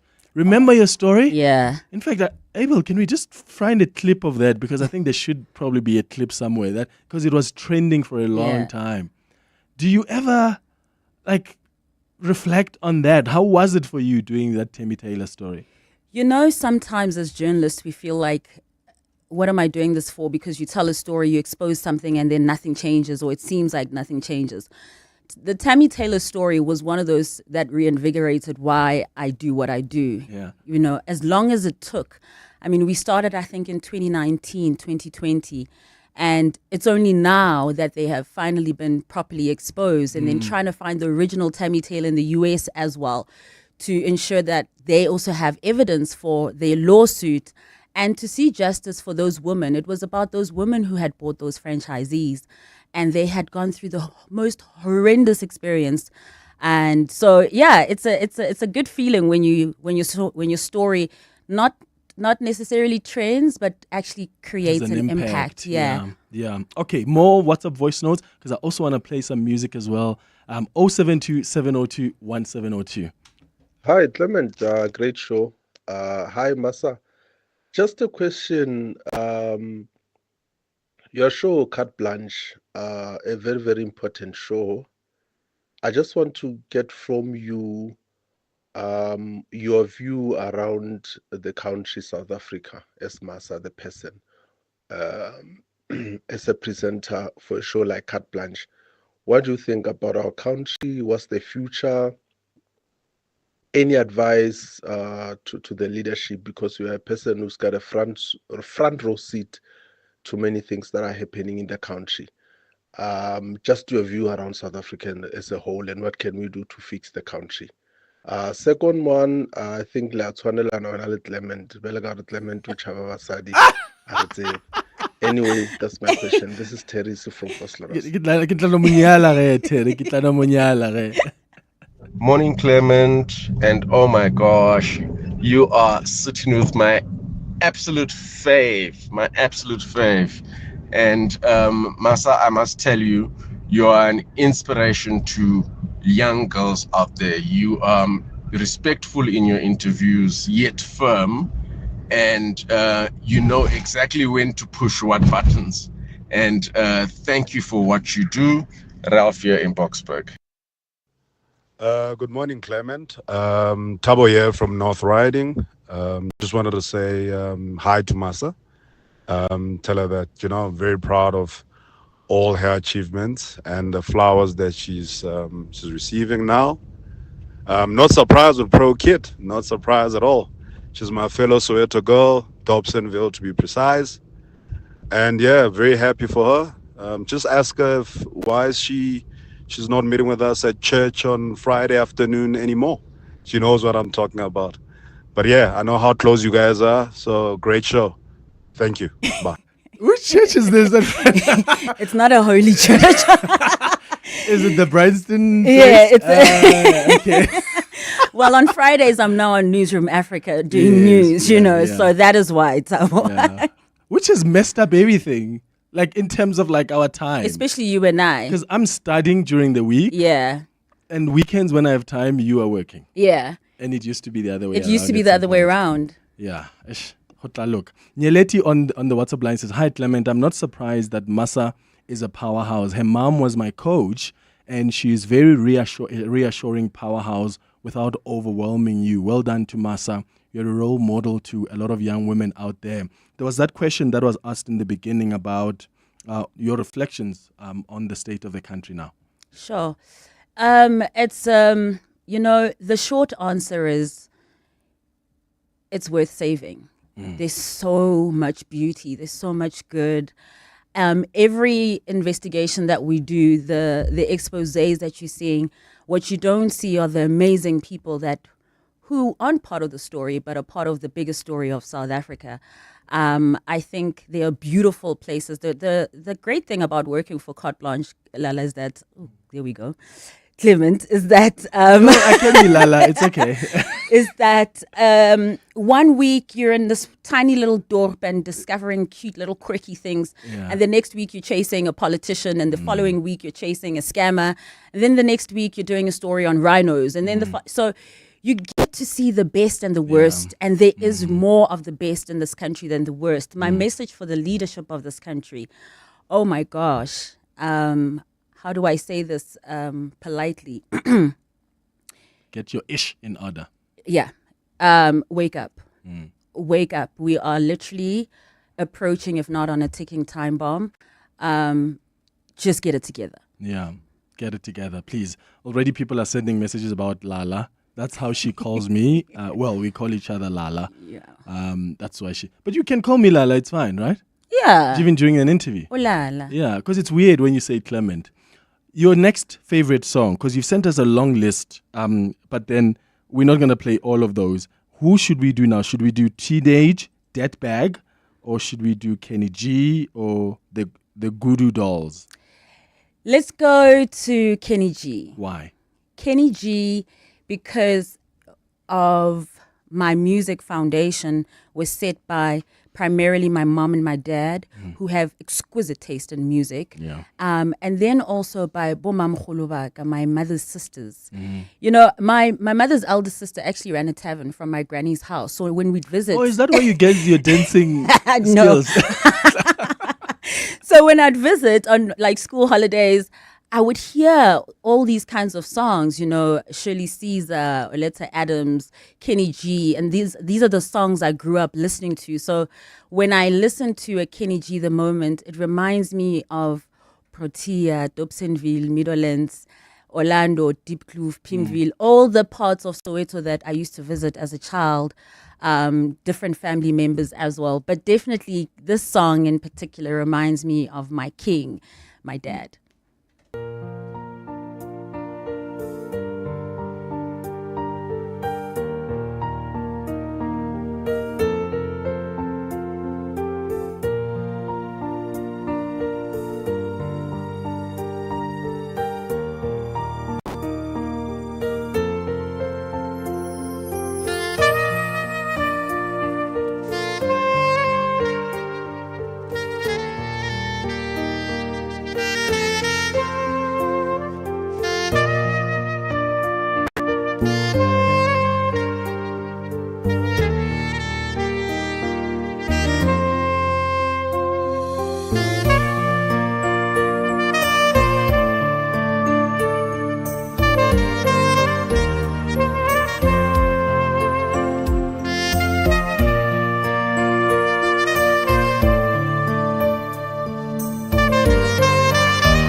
Clem, and good morning to your guest.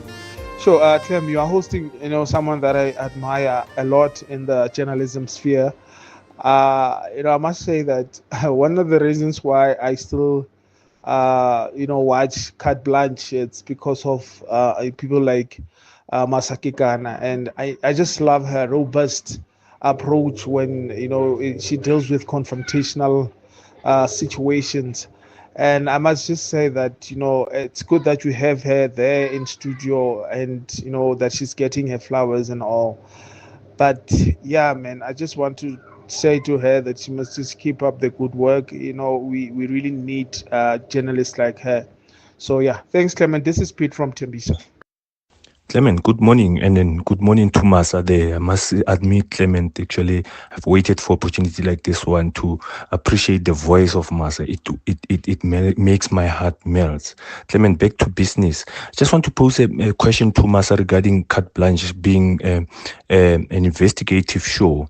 Clement, are they not scared, especially when the show requires them to attend to these dangerous scenes, dangerous places, as female people, female and ladies, of course.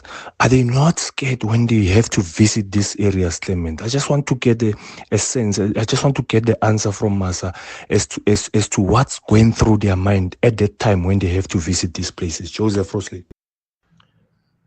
Good day, 702 and the team. Thank you immensely, Mr. Clem, for having invited a role model of my younger sister by the name of Masa. My younger sister loves her so much, and I also loves her, My younger sister by the name of Anna looks up to her. Yeah, keep on doing exceptional work, Masa. Yeah, this is Maxwell in Q. Beautiful. A message here says, "Hi Clement, I'm just taken aback by her." This is a message from Kay. He says, "I'm taken aback by her wide range of musical taste and maturity in selection, not just a no-nonsense news junkie or social activist. It's really nice to be exposed to your artistic, fun, and soft side of you." That's a message there from Kay. Another K, Hotzo says, "I want to just tell Masa how proud I am of her, and I love her so much. Life has taken a lot, but she manages to stand tall and continue inspiring everyone." That's a message there from Hotzo. I think this is Hotzo, your brother. Kekana, definitely. Yeah, that sounds like him. KK. Okay. Good. I've got so many WhatsApp voices that I still want to play. Let's do this. Let's take a quick ad break. When we come back, we'll take more of your calls and WhatsApps as we wrap up our chat with Masa Kekana. Tabo's got 6 buckies running around fixing pipes, chasing invoices from Sentin to Soweto. They don't rest. But when one gets messed up in traffic, yo! That's not a scratch, my guy. No bucky, no money. But with Budget's affordable business insurance, Tabo's fleet is sorted. So when expensive days happen, his hustle keeps rolling. Visit budgetinsurance.co.za for a business insurance quote today. Budget is a licensed non-life insurer and FSP. T's and C's online. It's your last chance to win with the Checkers XXL Jackpot competition. Plus, save on deals like Clover Gouda Cheddar All-Tussers cheese 800 grams for $109.99 and Omo Auto Liquid Detergent 1.5 litre or capsules 14 per pack, any 2 for 149 Rand. Remember, simply buy any 3 participating products, swipe your extra savings card and get a scratch card to enter the competition. Deals valid until Sunday at Checkers. Hanging out with Clement on 702. Let's walk the talk. 10 minutes before 11 o'clock, we're just about to wrap up our chat with Masa Kekana. Someone wanted to know, what do you do for fun? I listen to music. I love music. All kinds of music. I play golf. I'm an adventure bunny, so I love scuba diving. I love reading. I hang out with people like yourself and my friends. Cool people like me. But I do like to have adventurous fun, but I also do like to have chill downtime, music, good food, good company, good chats. So on YouTube, there are people, as you know, who are watching us on the 702 YouTube page. And then this one says, Shelly Vilagazi on YouTube says, Clement, can we please see you guys practicing your dance moves. So Masa is the person who would get me to dance a lot, as good as I am. And in fact, there's a what is the dance challenge we just did now? I don't know what it's called, but I think it's called Hambanam. And it's funny because as we're doing it, I think Mpaki, who also sent a voice note earlier, was like, not Clem dancing. Yeah. And I said he insisted because everybody knows, Lala, you've got 2 left feet. But No, you I know what? don't. We indulge you. I don't. Then why do you want to dance with me all the time if I have 2 left feet? Because I love you. Please. Anyway, we'll post that video on Twitter and on Instagram as well of this dance challenge that we've done as well. Let's go to these WhatsApps. All right, I'll come back to that. What do you still want to do, Masa? I mean, you're on carte blanche now. You're anchoring the news on Newsroom Africa. Is there anything else that you still badly want to achieve, or you've found your sweet spot? No. Would you write a book? I mean, you're an English major. I have a perpetual writer's block. I have tried to write books many times, and I am so hard on myself when it comes to writing that if ever I did write the book, I probably, it would probably be decades from now. There's so much to tell, especially with the stories we cover, but also just life. My story has a lot of grief in it, as much as it's got a lot of beauty. The loss of my father really debilitated me. The loss of my cousin Leo and Dimples do me. So there was a lot of loss that happened, and in the darkness of the loss, I had to find some light. And you know what? Journalism does give me that. My work gives me that fulfillment, my family, my friends. But what more do I want to do? So much more. I still want to achieve, at some point, I want to be Dr. Kekana. I would really love to get my PhD. Oh my God. Really? Yeah. I definitely, at some point, want to be. And I'm not going to be those people that are like PhD and then they're like, it's fine, you can call me Masa. I will insist after all that year. I'm Dr. Kekana. Yeah, no, so I still want to, there's a lot of academic achievements that I still want to achieve, Yeah, I'm just triggered by school so much. That, yeah, like someone else thinking about doing a doctorate, I'm like, wow, I'm inspired just by that. And then let's go to some WhatsApps here. Zulu says, hi Lala, you dance like the rural Zulu man from Msinga. Where did Masa matriculate and which year? That's a question there from Zulu. So I matriculated at Brancliffe House. It's a small private school in Northcliffe, which is where I lived, in 2005. Very small school. We didn't have a school uniform. There were about 15, 16 kids in the class max. 16 kids in the class? Yeah. Wow. And it also really conscientized me because I was one of 4 black people in the entire school from grade 8 to 12. And I think also my music taste also reflects that. Some of it is very much from that era. And a lot of it also from being proudly Sowetan, and then a hip hop head and a house lover and a jazz music lover. But I went to a very small school in Northcliffe. How do you deal, this was a question that came through earlier as well, with criticism? I mean, as people who do work that is public, I mean, our work, we're live right now on the radio, your work is on television, so you are more, the door is open for scrutiny and for criticism. How do you deal with that if people have not liked the position perhaps the story has taken or the angle that you have taken on carte blanche and people start tweeting stuff? How do you deal with that? There's always people who don't like the angle. There's always people who don't like the position. I deal with it by taking comfort in that I feel I'm on the right side of history, that I'm doing that for the right reason, right? If I am, for instance, doing a story about parents who've lost their son who was murdered outside a facility, then I know that I am doing the right thing. In terms of criticism, particularly online, I'm quite private and I don't really look out for whether it be compliments or the criticism. I just kind of post and stay away from it. And then I surround myself with really positive influences and people that I can take feedback, and I appreciate feedback. Yeah. Letter says, Clement, I love the work of Ausmasa a lot. Please ask her this question for me. What would be her advice to a young person out there who has the desire to be an investigative journalist, but they're doubting themselves whether or not they would be good? Oh, that's actually really important. There's someone who said to me, a very good friend of mine once said to me, "Oh, Mas, I don't watch Carte Blanche because it's depressing."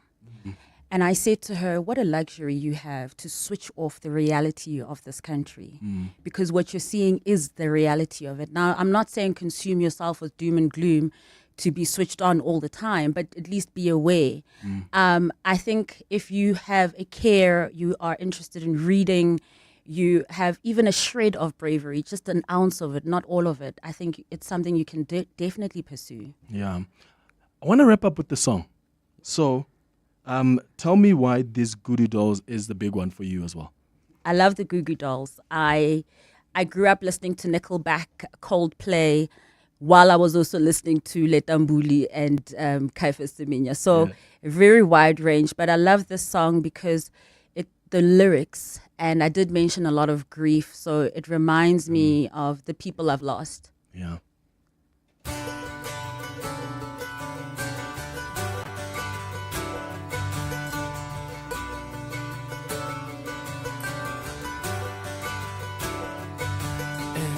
Up forever to touch you, 'cause I know that you feel me somehow. You're the closest to heaven that I'll ever be, and I don't wanna go home right now. And all I could taste is this moment, and all I can breathe is your light. And sooner or later it's over, I just don't want to miss you tonight. And I don't want the world to see me, 'cause I don't think that they'd understand. When everything's made to be broken, I just want you to know who I am.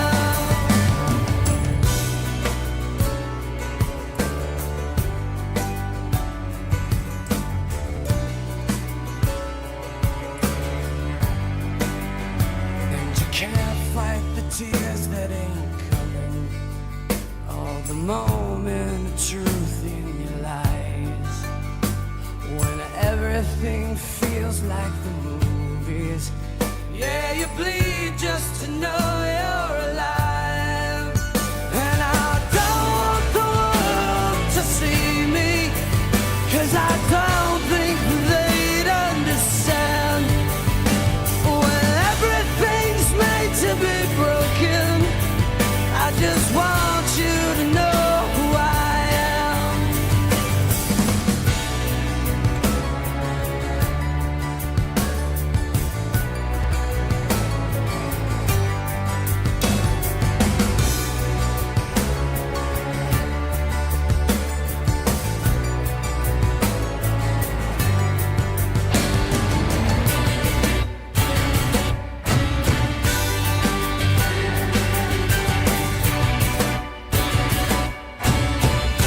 But when Clement and Masa, now I'm depressed. You know, Nale, my girlfriend, we were always convinced that you guys are dating. Like, it was not even a debate. We knew you to be dating. Officially, we are depressed. Witness, Centurion. Okay, witness. Maybe this is just an act. Who knows? But, so, we have an agreement, though, that if we 40, is it 40 No, or it's not 45? 45? Yeah. If we turn 45 and we don't have anyone, we'll just get married. That's your agreement. What's yours? Mm-mm. You'll never marry me? Mm-mm. You wouldn't? No. What a loss, Shem. A loss for you. I my wouldn't darling. marry you. What a loss for you, my darling. You wouldn't? No, I would want to live next door to you. That's what she's For, suggested like, before. until we die, I want to live next door to you. But I don't want to be married to you. Well, we could marry as best friends. That's not how it works with marriage. Okay. There's other things that are needed. Well, you've just depressed this listener further. My apologies, but it's not happening. Masa Kekana, thank you so much for coming through. Thank It was lovely you. to hang out with you, and thank you for the incredible that you do. Thank you so much. And thank you for all the voice notes and the listeners. I appreciate it. It's a minute after 11. This is EWN. Good morning, I'm Sfiso Zulu. Police are piecing together evidence to determine the cause of another deadly shooting in Cape Town. Officers say gunmen entered a house and opened fire in Ekurhuleni last night, killing 3 people. 2 other victims were wounded and taken to hospital. The police's Andre Trout says the motive for the attack is under investigation. The Provincial Serious and Violent Crime Unit has launched an investigation into a triple murder and an attempted double murder that occurred in Ekurhuleni late last night.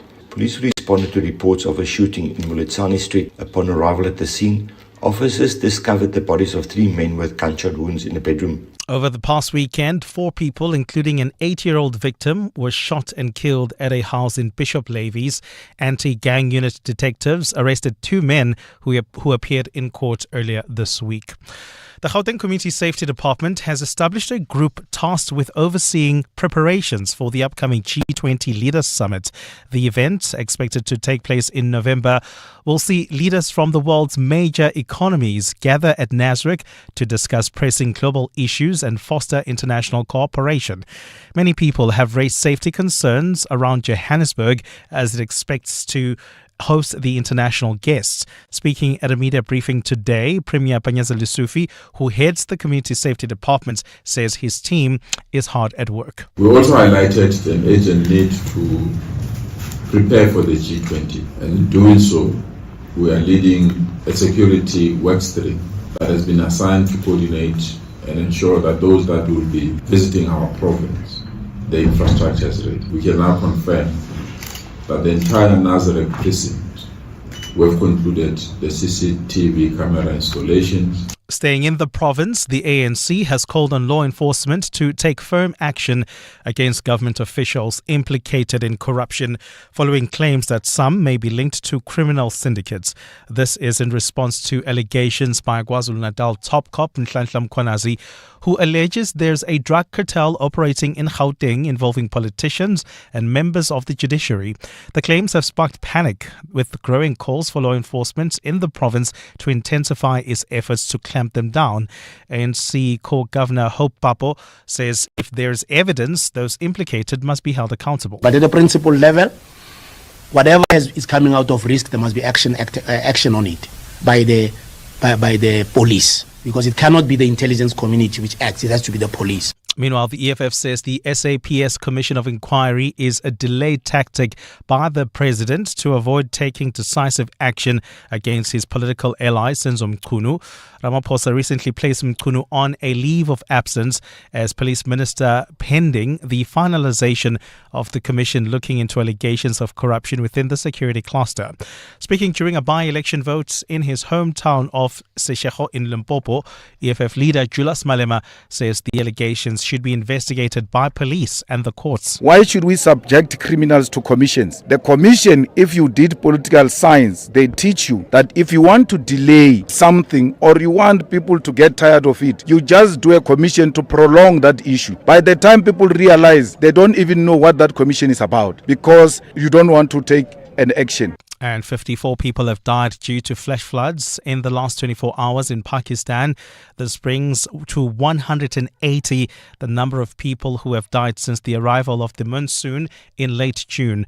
Torrential rain has poured almost without pause across parts of Punjab province since Wednesday morning, causing flooding.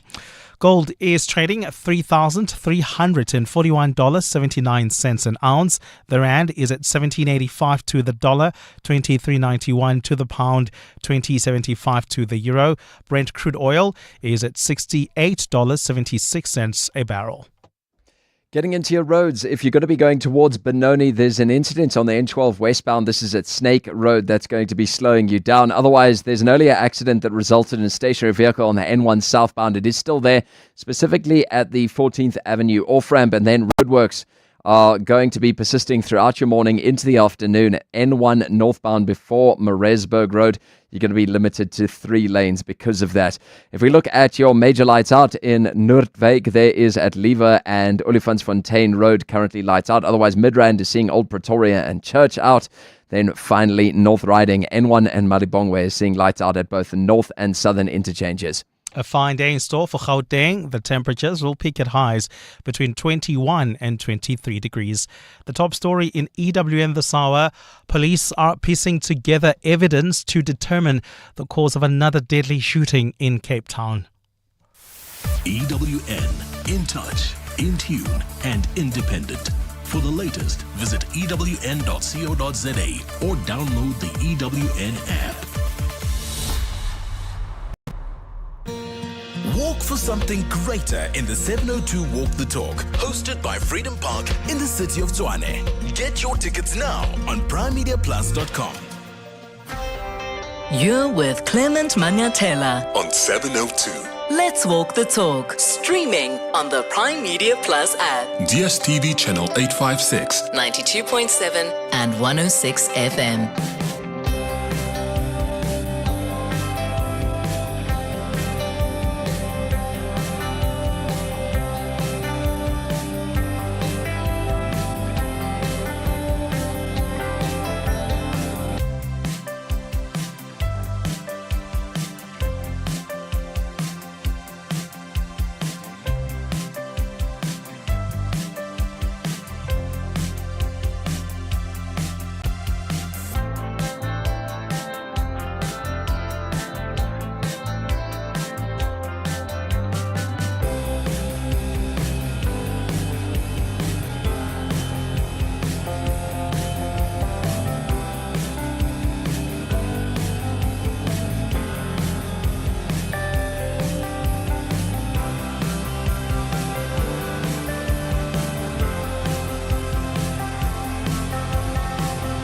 Eight minutes after 11 o'clock. Dumelang, welcome to the third and final hour of the Clement Manyathela Show. Thank you for staying with us here on 702. Time now for Thursday Dialogue.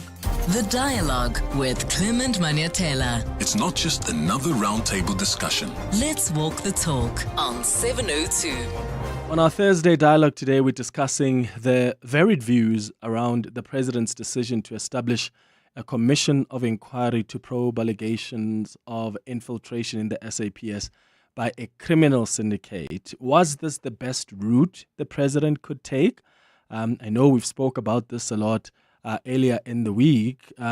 Did he defer accountability? That's what some of you think. And what other option did he have? Did the President miss the opportunity here to announce a complete overhaul of the SAPS? Now, I've invited some of the leading columnists who have expressed their views on this, and they will share their thoughts with us. But I want you to also share yours. You can call on 011-883-0702 if you want to send the WhatsApp line, the WhatsApp voice notes. You can do that on 072-702-1702. Tsidi Madia will join us a little bit later on, EWN Politics editor. Joining us on Zoom, though, now we've got Kanita Hunter, who is a freelance journalist who has also penned her thoughts around the President's decision. She joins us now via Zoom. Kanita, thank you for making time. Good morning. Good morning, Clement. We also have Adrian Basson, who's the editor-in-chief at News 24. He's also expressed his views about the President's decision. Adrian, thank you so much for also joining us. Hi. Hi, Clement. Nice to be on your show. Yeah, let me start with you, Kanita. When the President made that decision, in fact, it's almost like you must have anticipated that that is the way he is going to go, if history is anything to go by it. But what does that moment and that decision by the President signify to you? Well, Clement, it signified a predictability around indecision because the conversation was around what was the President expected to do, and a decision to hold a commission of inquiry, a judicial commission of inquiry by one of the country's foremost jurists is, on the surface, a very good decision, right? But what it does, and the President's overall decision, so that the three main decisions was one, put the minister on special leave, which basically means kicking the can down the road versus taking a political decision, which is empowered to do. Secondly, outsourcing the sort of the work to a judicial commission of inquiry, which again can be an objective, impartial process, good on paper, fine. And then the third was finding an outsider to come in to fill the police vacancy. Now, again, all of these decisions by itself, as the ANC argued this week, are good decisions in some ways. What was the president expected to do? But because we have history, Clement, we know that the president had the Mufamadi report, yet 8 years later, the SSA doesn't even have a permanent head.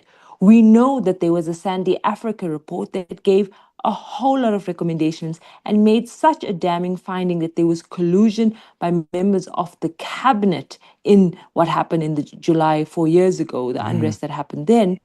And all the president came back with was saying, we take accountability. Remember what he said in that State of the Nation address. We can talk about the Zondo Commission and those recommendations.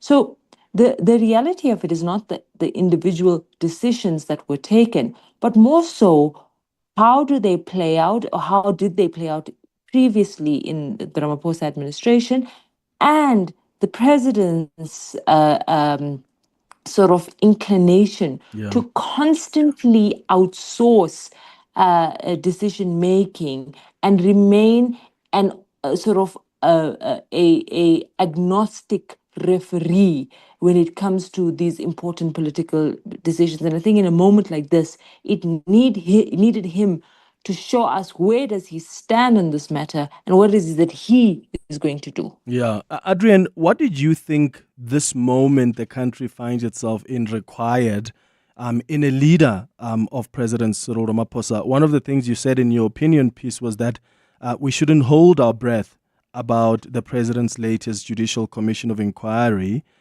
into those allegations by the KwaZulu-Natal commissioner. Why do you believe so? Thanks, Clement. Thanks, Juanita.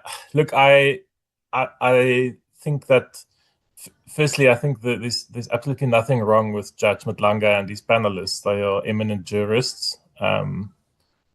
But it was completely unprecedented to see what the KZN Police Commissioner Tantlam Kunazi did. I can't remember a time in democracy where a provincial police chief stood up and effectively accused the police minister and senior police officials of capture, corruption, and being part of a criminal syndicate. And that is a national crisis. It's not a business as usual government failure that should be dealt with a commission inquiry. It's an absolute national crisis. And the point that I made, one of the points I made was, I think the president's response was woefully inadequate. I don't think he went even close enough to try and fix the police service as far as it is fixable.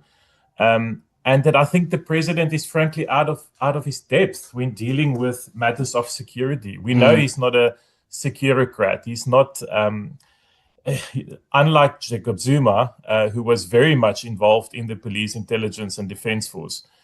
President Ramaphosa relies on advisors and others to outsource security concerns. And I think it's a massive failure of his term in office.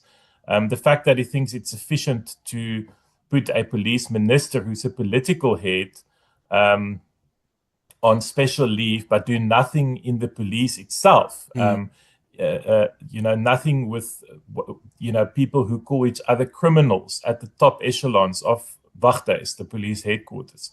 I think that speaks of a deep misunderstanding of the enormity of the moment. In closing, I would have expected a commission or a process that completely took charge of the police, some form of administration or rescue plan to ensure there's fresh, independent eyes on the police service. We've got retired police generals who retired with their reputations intact. People like Tim Williams, Mzwandile Petros, who was the provincial commissioner for Gauteng and the Western Cape. These are people who are out there and available. And I would have expected him to bring in some fresh blood. Yeah. I just remembered something, Kanita, an opinion piece you once wrote. This is probably about 3 years or 2 years ago, where you were talking about the president who was quite quitting. Because I don't know if you remember that, but it was during a time when I think there was something big happening in the country. But the president was nowhere to be found, and he wasn't taking a decision. And I wonder what you make of the urgency or lack thereof with which he has responded to this issue. Yes, he was in Brazil when the allegations were made, and then he came back, and then he announced, "Oh, I'll talk to you guys on the Sunday. I still need to meet with other people." And some South Africans were not satisfied with that. They felt there's nothing that is more urgent right now. So as soon as you land, you meet with whoever you want to meet with, and you become decisive. You take action now. What did you make of how he handled this whole thing in as far as urgency is concerned? I think again, showed a sense of predictability in that indecision. I mean, it's standard for Ramaphosa now. We know 7-8 years later how he sort of, sort of tries to respond to moments of crisis more, trying to get his ducks in a row, to have consultation process, etc. But I want to zoom in on that decision to hold a quote unquote family meeting, almost theatrical rather in some way. You'd remember in the July unrest that the president had come out once and he had the police commissioner on one side and the army the general of the army on the other side. It's this level of theatrics that the president is going to take the nation into his confidence about what it is that he's doing, when in fact he needed to communicate it. All he was doing was communicating a half-baked decision. And we've seen this before, in that when the president is faced with issues of crisis, there seems to be this instinct of adventurism in decision making that doesn't really make sense, or hasn't really been thought out. And because the president is shielded from being asked questions in the real time, it's difficult. He constantly makes these decisions, and I'll give you examples of this. Right. So this week he said, he's going to appoint Feroz Kachalia as acting minister of police in terms of section, etc. He gave the details. What he failed to answer is, are you then going to fire the police minister, or will there be two police ministers? Will Senzo going to be getting paid? These very normal decisions that unfold. Now, the president has a problem now to say you can't actually appoint someone from the outside as an acting minister. He has to be a minister of something and then can act in police, right? So that's what now they're going to have to deal with. And you remember before there was decisions like, I've decided to move intelligence to the presidency. What did that yield, Clement? It yielded essentially chaos, where a minister who's in charge of a whole lot of other things, including Brand South Africa and GCIS, must now provide oversight over the spooks, which have been running amok for more than 2 decades, right? So when you talk about this urgency of the president, I think there's an effort to make strongman decisions, to appear to be making, sound decisions of, and again, on paper, getting someone from the outside, getting someone who knows the corruption, who's untainted, as many have said, is arguably a good decision in that political realm, right? But the how, what does that look like practically? And to Adrian's point, is that it does not deal with the cancer in the police. And so essentially what you're going to have is you appointing a man to put out a fire, and he doesn't actually even know where that house is that he's going to put out the fire, because and will be hoodwinked in the process, as we've seen before. And so these decisions cannot be viewed without history, and secondly, without taking into account how the president has acted in the past and what that has yielded in the past. And again, that's why that disappointment from the public is not because people are weighing in to say Feroz Kachalia is a good or bad person, or Judicial Commission of Inquiry is a good or bad decision. What it doesn't do is deal with the immediate fire that's raging, which is a corrupted police service and the inability to actually take decisions in that regard. Yeah. And for the president has come out to say, Kachalia will be taken through the official processes of being inaugurated first before he starts acting. Because some other political parties have also raised that concern, that how do you appoint someone who's outside of cabinet to act? And the presidency says, well, he's not acting yet now, but that will be official as soon as he's inaugurated. And Adrian, to Kanita's point about looking at things within the historical context, the issue now is the implementation of whatever will be the outcome of this inquiry. And yes, there have been instances where there's been a commission of inquiry into SARS, and we see the results that has yielded. But when you look at that in comparison to many other commissions that have cost so much money, South Africans are right to be concerned about implementation. So my question then is, do you think that the fact that this report, right, by the inquiry is going to be sent to Parliament and to the Chief Justice sort of helps with pushing for accountability? Because now the president is not going to be the one that's solely responsible for implementing the outcome, whatever will be recommended by the inquiry. Does that help in some way satisfy South Africans that there will be action here? Unfortunately not, Clement. I think that I and many people have said this, has grown a bit skeptical of commissions of inquiry. They take very long. They take incredibly long. I mean, if you just look at the timeline on this one, it's 6 months to a year for the first report. I can promise you now, and you know this and Kunita know this, there will be application after application to the High Court about who should give evidence. Should they give evidence in camera? Is this document confidential? Is it top secret? Should journalists be allowed to attend the hearings? This thing is going to drag out for a very long time. At the same time, we have a president whose political tenure is coming to an end at the end of 2027. And we have a succession battle that has started earnestly in the ANC. And you have someone like Senzo Mchunu, who was apparently in the race to succeed President Ramaphosa as ANC leader, whose political career, frankly, I think is gone. I think any ambitions he had to become ANC president is done, because we are not going to have conclusion and finality on these very serious allegations in a year's time.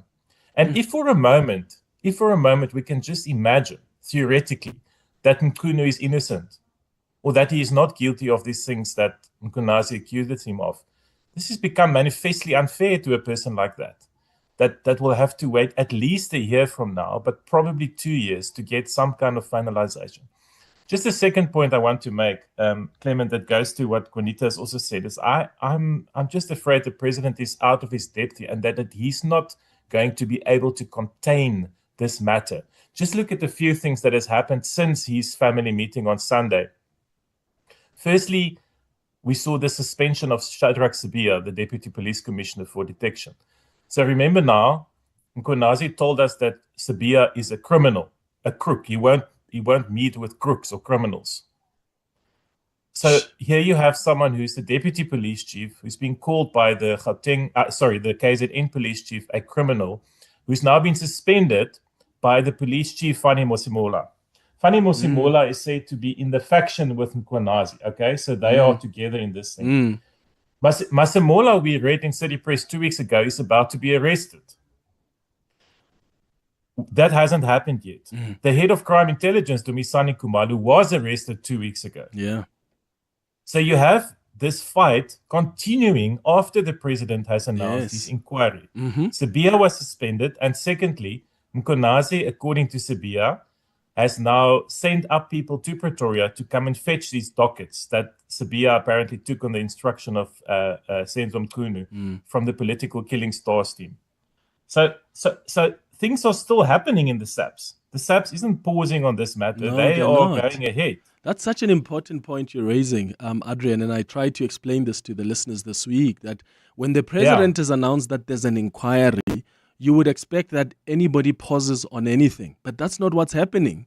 The commission... It's not happening, Clement. Yeah. And then in addition to that, you have the minister of in the presidency responsible for state security, Kumbutso Ntshavheni, telling the country that there were people planning a coup on South Africa. And then I don't know if you have reported this, but News 24 this morning reported that senior sources in intelligence saying that she was referring to Mkhwanazi. So here you have the intelligence minister of the country glibly saying in a press conference that, people were planning a coup, but we're in charge of them, and people tried to posture, but, we won't let them allow, and we've quelled the coup, referring to Mkhwanazi's allegations. Now, again, I'm asking you with tears in my eyes, if this is the truth, why didn't the president share this with the nation? Why, if Mkhwanazi, according to him and Ntshavheni, were planning a coup, and I mean, we can debate whether Mkhwanazi's presentation there with these armed men next to him and in his camos was the right thing to do or not. I mean, he did feel a bit ominous. But, if the government at senior intelligence level reckons this was a coup, why isn't the president saying that to the country? And surely a commission, a 3-person lawyer commission that will take at least a year is wholly inadequate to deal with such a grave matter if they believe that is the case. Yeah. Kanita, speaking of, because what Adrian mentions there earlier was also just the political dynamics here.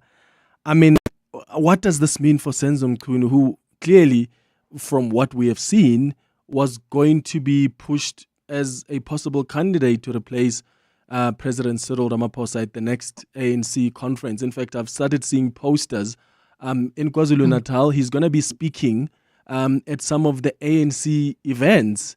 There's a poster that I saw where his supporters are now saying, no, we want him to come. And you know this, he's going to start giving lectures, political lectures left, right, center as part of the campaign, which then reminded me of this fact that in the ANC, it's almost like the more tainted you are, the better. And I don't know if, he should be worried much about what's happening now, because in the ANC, there are people that have also faced almost similar allegations, if not the same or worse, who somehow still got the support from members on the ground, unless, of course, the step aside comes in and he gets affected in that way. Do you think his chances are doomed here?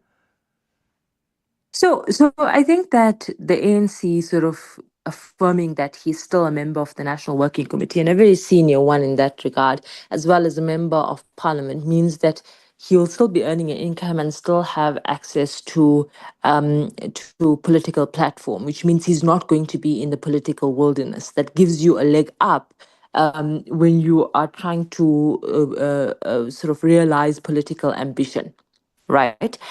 He'll also have time, because you won't have the time spread then across the police ministry. And so you're going to see a lot more action in that regard. Now, the decision to say, put me on special leave, investigate, comes from a place to say, I have nothing to hide. I'm here. I'm an open book. But what Senzo Mchunu doesn't realize, or what many don't realize in the political arena, as Adrian said, is that the wide-ranging nature of this inquiry. I mean, if you look, we still don't have proper terms of reference, but if you look at what the president had said, this must now go into capture and collusion in even the whole criminal justice system. And I mean, we can go on and on and on. This inquiry, by the time it actually pronounces on Senzo Mchunu, there would probably be another administration in my view, right? And so, what essentially happens then is that he would then create this posture that he was once against, which is innocent until proven guilty. I'm innocent until proven guilty, and therefore I have a shot politically. Now, the real question, Clement, is how much of that matters in a world where the ANC is a 40% party, and that the deterioration and the decisions that it makes to and how it responds to allegations of against tainted leaders is felt at the ballot box, right? So really, this decision of whether Senzo Mchunu gets to posture in political platforms or in spaces where he is favored in KwaZulu-Natal and elsewhere is a decision of does the ANC want to risk it with the electorate by putting a tainted foot forward, and that's actually a decision only the party can take. And it will reap the consequences as it has reaped the consequences in the last successive elections. And so I think now, when the electoral dynamic has given us a different spin on ANC internal electoral politics in a way that says, if you don't want to change your ways, you will feel the consequences. And that's just what it is. And so for me, that brought an interesting dynamic to how the president responded to all of this on Sunday, where, there was some sort of appreciation, if you like, of that something had to happen. You couldn't, given the public support from Kwanazi, something had to happen. But we don't even have a sense of is the president inclined to believe, or does he think that there's Mkwanazi's accusations come from a credible place, for example, or the fact that the ANC top six has yet to call Senzo Mchunu. I mean, the allegations were made 2 Sundays ago. In all of this time, they hadn't had a chance to say, hey, tell us your side of the story. And so you understand then that all of this is for public posturing and not really about dealing with it, because at the end of the day, Mchunu remains an ally of the president and a senior member, and as Adrian says, was up until now in the running to take over, if not the top job in the ANC, but one of the top jobs in the ANC. 7 positions there. All right, it's 11:33 now. Let's get the latest in Eyewitness News headlines. We'll come back with your calls, your WhatsApps as well. You can join this conversation on 0727021702 on WhatsApp. Calls on 011-883-0702. Khobonzo, hi. Thanks, Clement. Good morning. Wage negotiations between unions and Fly Safair management are set to resume today after hitting a deadlock. The air passenger carrier proposed a 5.7% salary increase, with pilots demanding 10.5% for the next financial year and then 4.5% and 4% for the next 2 years after. The CCMA is guiding today's negotiations. Gauteng Police Commissioner Tommy Mtombeni has described the attempted hijacking of his deputy as random. Speaking on the sidelines of a policing operation in De Deer this morning, Mtombeni said crime can happen to anyone. On Monday, armed suspects travelling in a BMW tried to hijack the driver of Gauteng Deputy Police Commissioner Fred Kekana. And the death toll in the Iraqi building fire has risen to 60. The blaze at the mall broke out last night and has since been brought under control. Videos of local media channels show flames ripping through several floors of the Corniche hypermarket in the city centre as firefighters tried to douse them. Those are the headlines. This EWN and more at midday or as it happens. EWN Traffic. A quick update on your roads. There are delays in Midrand. This is on the N1 between New Road and the LaRue Road overpass. This is due to a combination of roadworks as well as a stationary vehicle on your left-hand side. Then roadworks on the N1. This is northbound before Maritzburg. You're going to be limited to 3 lanes, and that's right the way throughout your morning. And then it seems like Joburg is being rebuilt today. Roadworks on the N1 southbound. This is at Rancho Road. If you look at your major lights out in Noordwijk, Lever and Olifantsfontein Road is out. Otherwise, Midrand's Old Pretoria and Church. We're also seeing Crestas, Bears, Nordia and Judges Road is currently out. That's where I'm leaving it. Your next update comes through from Karabo. There's more EWN on air, online and on the EWN app. John Perlman. Weekday afternoons, 3 to 6. What does this tell us? Does it tell us about a system that is basically adequate to the needs, that is just being badly run and looked after? Or is this pointing to a much larger structural thing that is probably going to be with us for a lot longer, even if you get new people running it? The harm being caused to people in Johannesburg, it takes away the little joys that people have. But what does it tell us about the system is way at the end of life, and it's going to take whoever is brought in to fix it. John Perlman. 3 to 6 on 702. Close your eyes. Taste the mist from the Sunny Pass waterfall. Feel the calm beneath the waves in Scottsboro. See the giants in East London. Breathe in the air of the Knysna Forest. Hear the roar of adventure in White River. 5 premier resorts, 5 senses, 5 all-inclusive escapes. Visit premierhotels.co.za for T's and C's and bookings. The Money Show. Weekday evenings at 6. The parts are there. They're owned by the CRRC. Transnet cannot use them, and as things stand, how did we get to this point? I mean, essentially, this is now a 14-year saga, and it goes back to the kind of core years of state capture, and it goes back to one of the most significant state capture transactions. Michael Marchant is the head of investigations at Open Secrets. The Money Show on 702. Let's walk the talk. The Money Show with Stephen Curtis is brought to you by Absa Corporate and Investment Bank, a leading Pan-African bank and proud sponsor of the African Blockchain Report 2024. Absa is an authorized FSP and registered credit provider.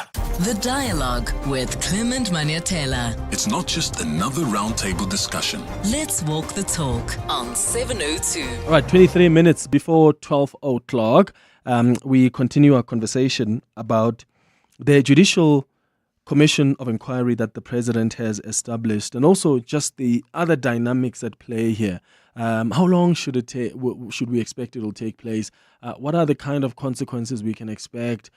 What about the implementation? Is that going to be one of those inquiries where there are recommendations but not much is done, or not much is done quickly? What do you think? Let's go to your calls now, and then we'll come back and continue this chat with Kanita Hunter and Adrian Basson. Your calls on 011-883-0702, WhatsApps on 072-702-1702. Good morning, Clement. I think the president, as your guests are saying, there have been previous things that have been done in and around political killings in this country. So, for instance, he shouldn't have actually done another commission. He should rather have said those recommendations of the Moerane Commission, because it's around political killings. And, Moerane is someone who's very, very respected. He's a senior counsel. He should have rather have taken those recommendations and made sure that they are implemented in order to curb this thing. And then maybe what he should have then done is spread it further to the other levels of government, because the accusations was to say that within the police service, along the executive, along with also the legislative branch, and also the judiciary, there's people that are compromised. So he should have then maybe done it further, where it goes in deeper into those other levels of government in terms of how they could be compromised and what needs to be done in order to safeguard their systems. This is Koketso from Joburg. Hi, Clem Tabo here in Swane. I think this thing of what should the president have done in this situation. I don't think South Africans would have accepted the fact that the president met with Mkonazi and told him who the judges are, who the MPs were, and all those type of things. I think in this case, the Judicial Commission of Inquiry, it is appropriate, particularly when it comes to the implication of the NPA, the MPs, and the judiciary. On the police minister thing and Sibia, yes, I understand why there's a big of a hullabaloo with regard to that. But with regard to these other things, I think we need an open and transparent so that we know who those people are, particularly in the judiciary and in parliament. Good morning. I think the Commission of Inquiry, indeed, it's a delay tactics, because taking into consideration the fruits that Commission of Inquiries established before, has produced none. No conviction, nothing. I think what the joint committee in Justice and Constitutional Development yesterday, hence they were sitting and discussing this issue. It is better to have an ad hoc committee that is going to be looking at this issue and then quickly then produce the results, because this thing of commission of inquiries is not going to produce anything. There won't be any conviction. The only thing that will come out from the report from that commission of inquiry will that giving the president some recommendation, and when will he act on it, because this is a member of his own political party. So to be precise, the commission of inquiry is fruitless. Tabiso, you're calling us from Polokwane. What are your thoughts? Hi. I think, Clement, first and foremost is that it cannot be possible that the president will just, wake up and decide no, because they are serious allegations that were set by the commissioner in KZN. Then, therefore, this is a decision that he must take, including, among others, just to make sure that you arrest people you can't. I mean, we live in a constitutional democracy. You don't just decide. You need to have prima facie evidence for you to be able to act. One, we must actually applaud the decision taken by the president insofar as the commission of inquiry is concerned. I'm telling you this on the basis that you must recognize that police corruption is wide. It's a problem in this country, and it's wide. We don't know to what extent is this affecting even in your rural areas where people report about JBV and they don't take them serious. So let's deal with that particular aspect. Secondly, there is a word that we're dealing with now, allegedly.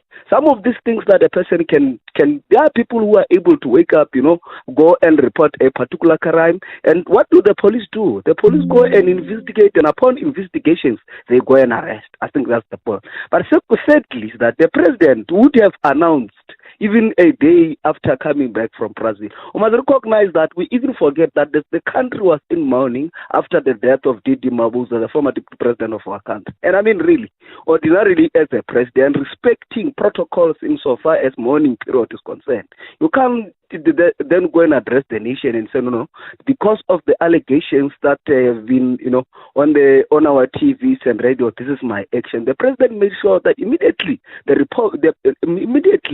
time of mourning ended, he was able to announce. I think what is important is that so when we're in mourning, Tabi, so things pause. We were mourning. No, I'm not saying they pause, Clement. I'm not saying we're paused. I mean, that's a serious issue because there's a potential risk there to state security. This is between me and you. These are allegations, Clement. Remember, these are allegations.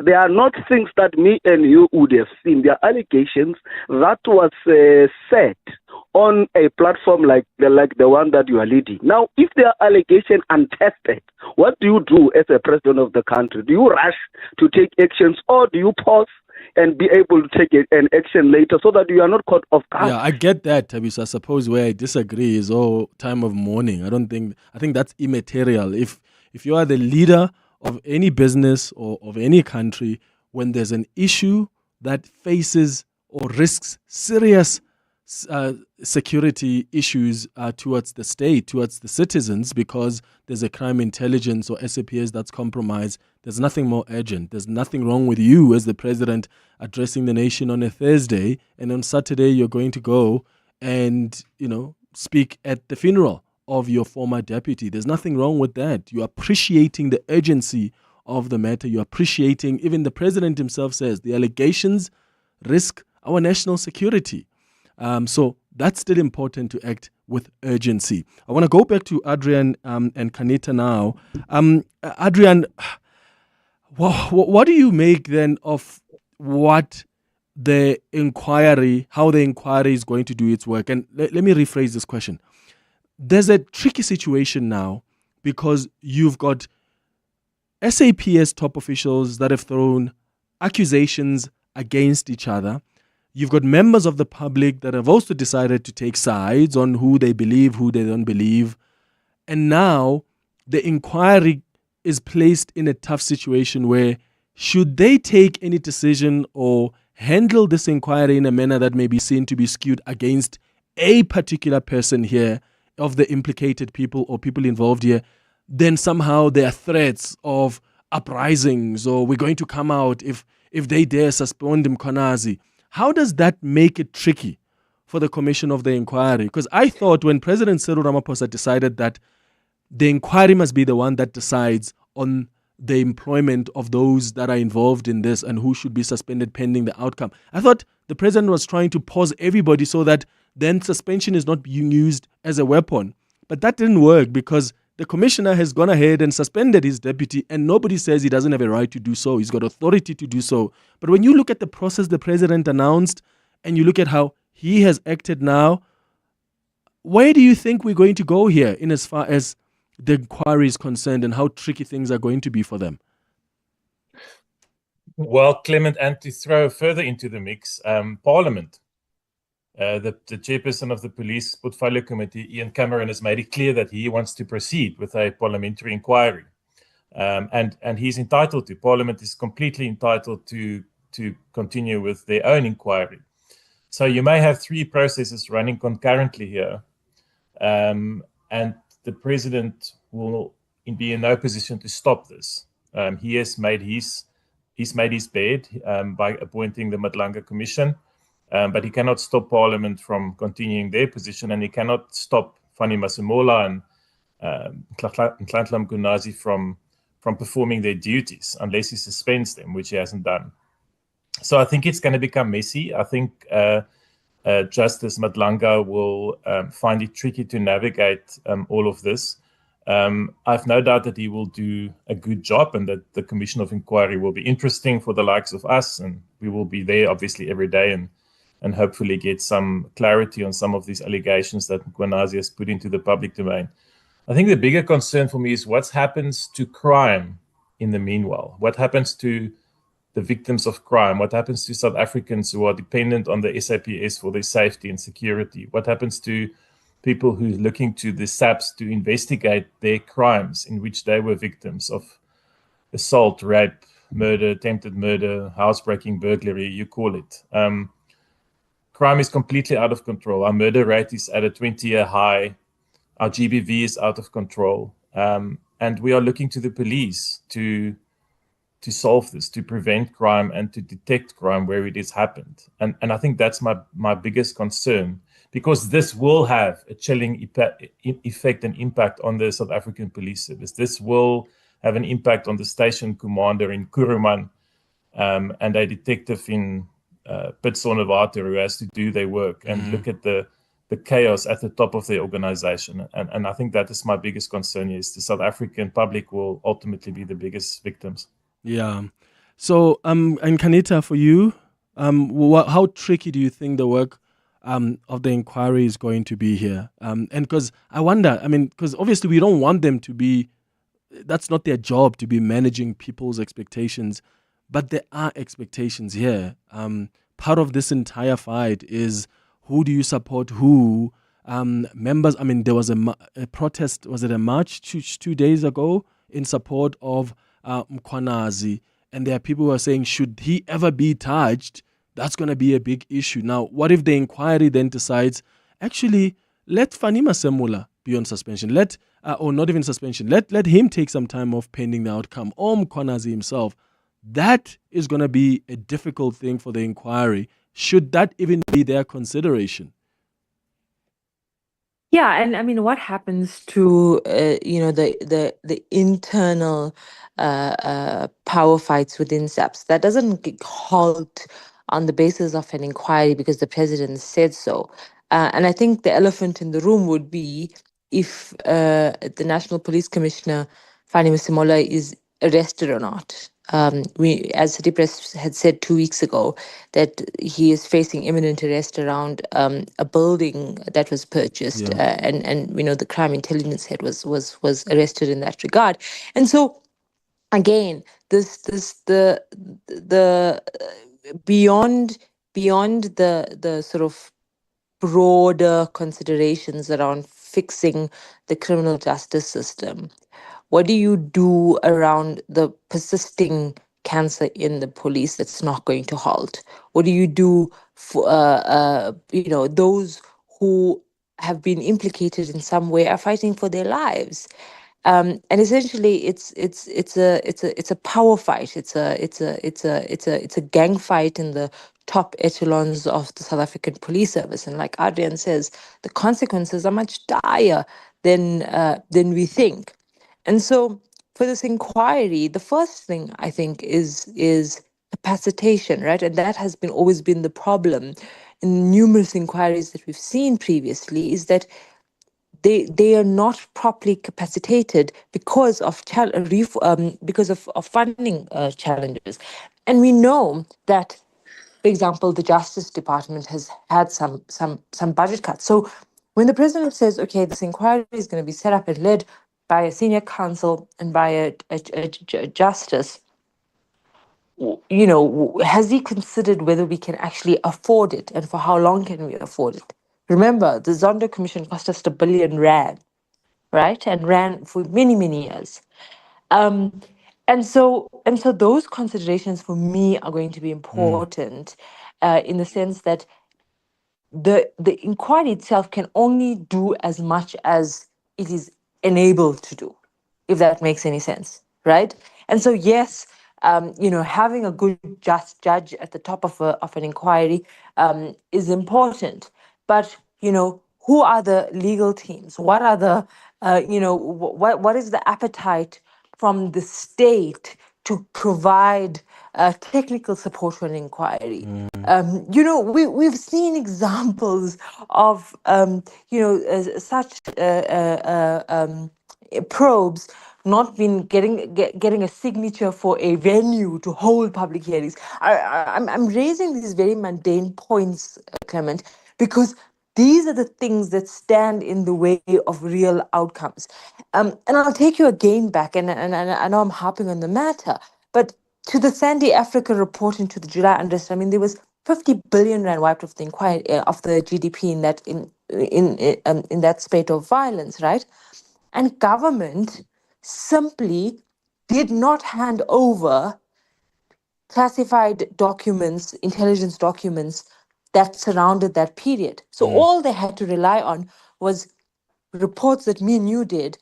In fact, myself and my colleagues who wrote the book 8 Days in July had more access to government documents than an inquiry set up by the president to probe that violence. So do you understand my point? Is that what comes out from this inquiry is pretty much what the Ramaphosa administration essentially empowers it, because there's only so much it can do by itself. Yes. Yeah. Kanita Hunter and Adrian Basson, thank you so much for joining us for this chat on our Thursday dialogue. I'll come back and wrap up with your WhatsApps and calls after the break, 7 minutes before 12. Hi, I'm Dion Free. Winning requires audacity. That's why I joined African Bank and opened a 60-month fixed-term investment account. I'm scoring 12.8% interest at expiry on my investment. How cool is that? You too can join the bank that backs you to grow your money. Pop into a branch near you or visit africanbank.co.za. African Bank. Audacity to believe. African Bank is a licensed financial services and registered credit provider. T's and C's apply. Proudly South African will be at the 702 Walk the Talk on Sunday, the 27th of July at Freedom Park in Tshwane. Look out for Lolo Warona, their joyful mascot, bringing energy and reminding walkers of the power of local. When you buy South African-made goods, you're supporting local industries, incubating local innovation, and creating much-needed jobs. As you load that card or swipe that card, choose local, create change, and show your love from Zansi with every purchase. To walk the talk is to turn words into meaningful actions. And it's what we at 702 are committed to doing every day. We are also committed to following the rules set out by the Broadcasting Complaints Commission's Code of Conduct to give you balanced programming, fair comments, and accurate news.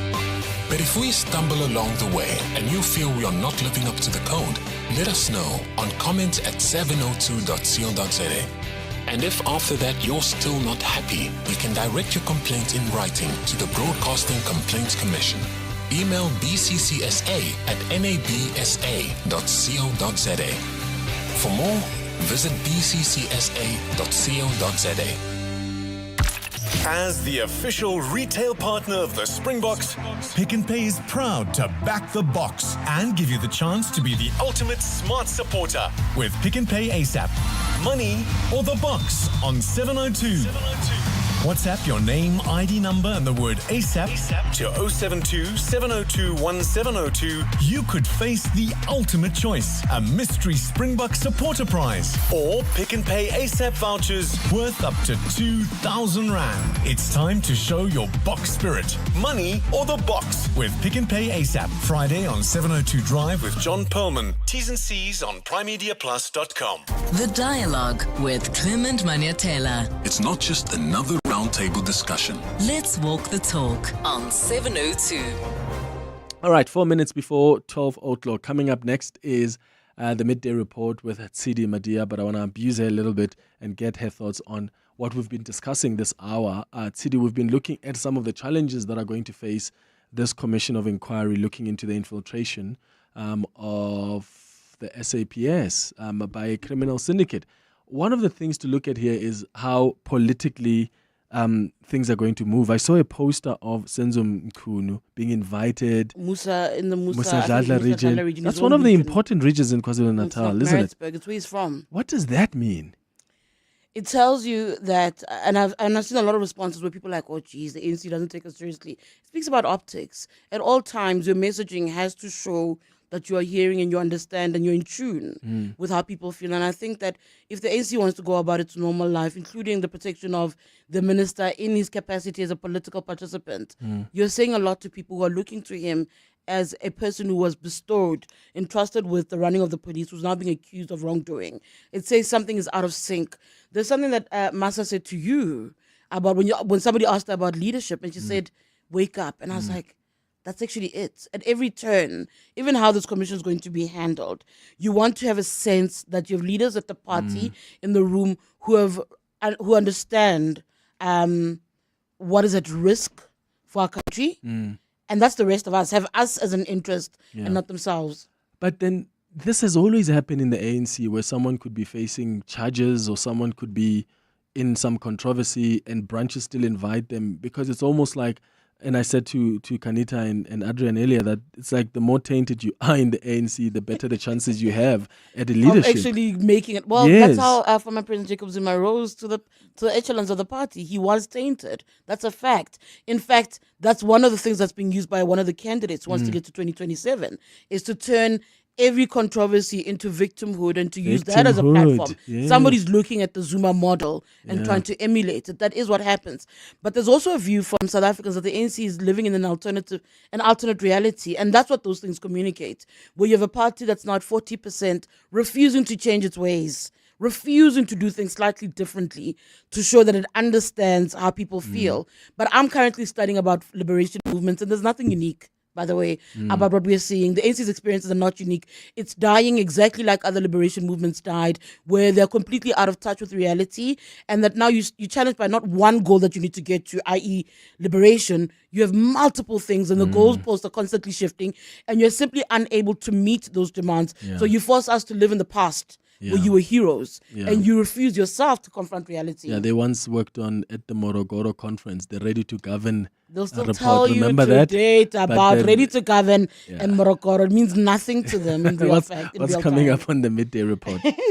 And on the midday report, we're going to be looking at some of the comments by Minister Khumbudzo Ntshavheni. Is it a coup that she was agitating towards, or is it about an unrest in the country? So we'll speak to analysts about what that means, because we don't have more on it from her. So it's left a whole room of speculation, because people are worried about the Senzo Mkhunu conversation as it stands. We'll go to Cape Town, where 2 women are in the dock for an alleged courtside matter.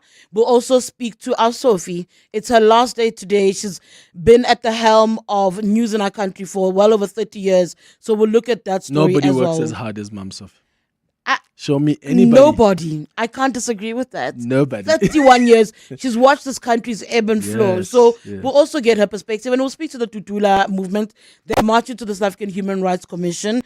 They take issue with what the South African Human Rights Commission says about what everybody's entitled to treatment as per our constitution. So we'll also hear from them. The Human Rights Commission says it wants to wait before responding. All right, that's the midday report with Sidi Madia. We'll be back tomorrow for the Friday edition at 9 o'clock. Have a beautiful day, my friends. Bye-bye. This is EWN. Good afternoon, I'm Khomuza Modise. Wage negotiations between unions and management at Fly Safair are set to resume today after hitting a deadlock. The airline proposed a 5.7% salary increase, with pilots demanding 10.5% for the next financial year and then 4.5% and 4% for the next 2 years after. Trade Union Solidarity says its members have also complained about their working conditions. The union has threatened that its members will embark on a strike when its demands are not met. The CCMA is guiding today's negotiations. Solidarity spokesperson Halgat Grenier says the number of aspects have contributed to the current negotiation deadlock. What has led us to this position is not only the percentages. I know that, people want to simplify the argument to make it make more logical sense, but there's a lot more at stake here, and the current situation and deadlock is not only because of the percentages, and I don't think the pilot body feel that they are properly heard.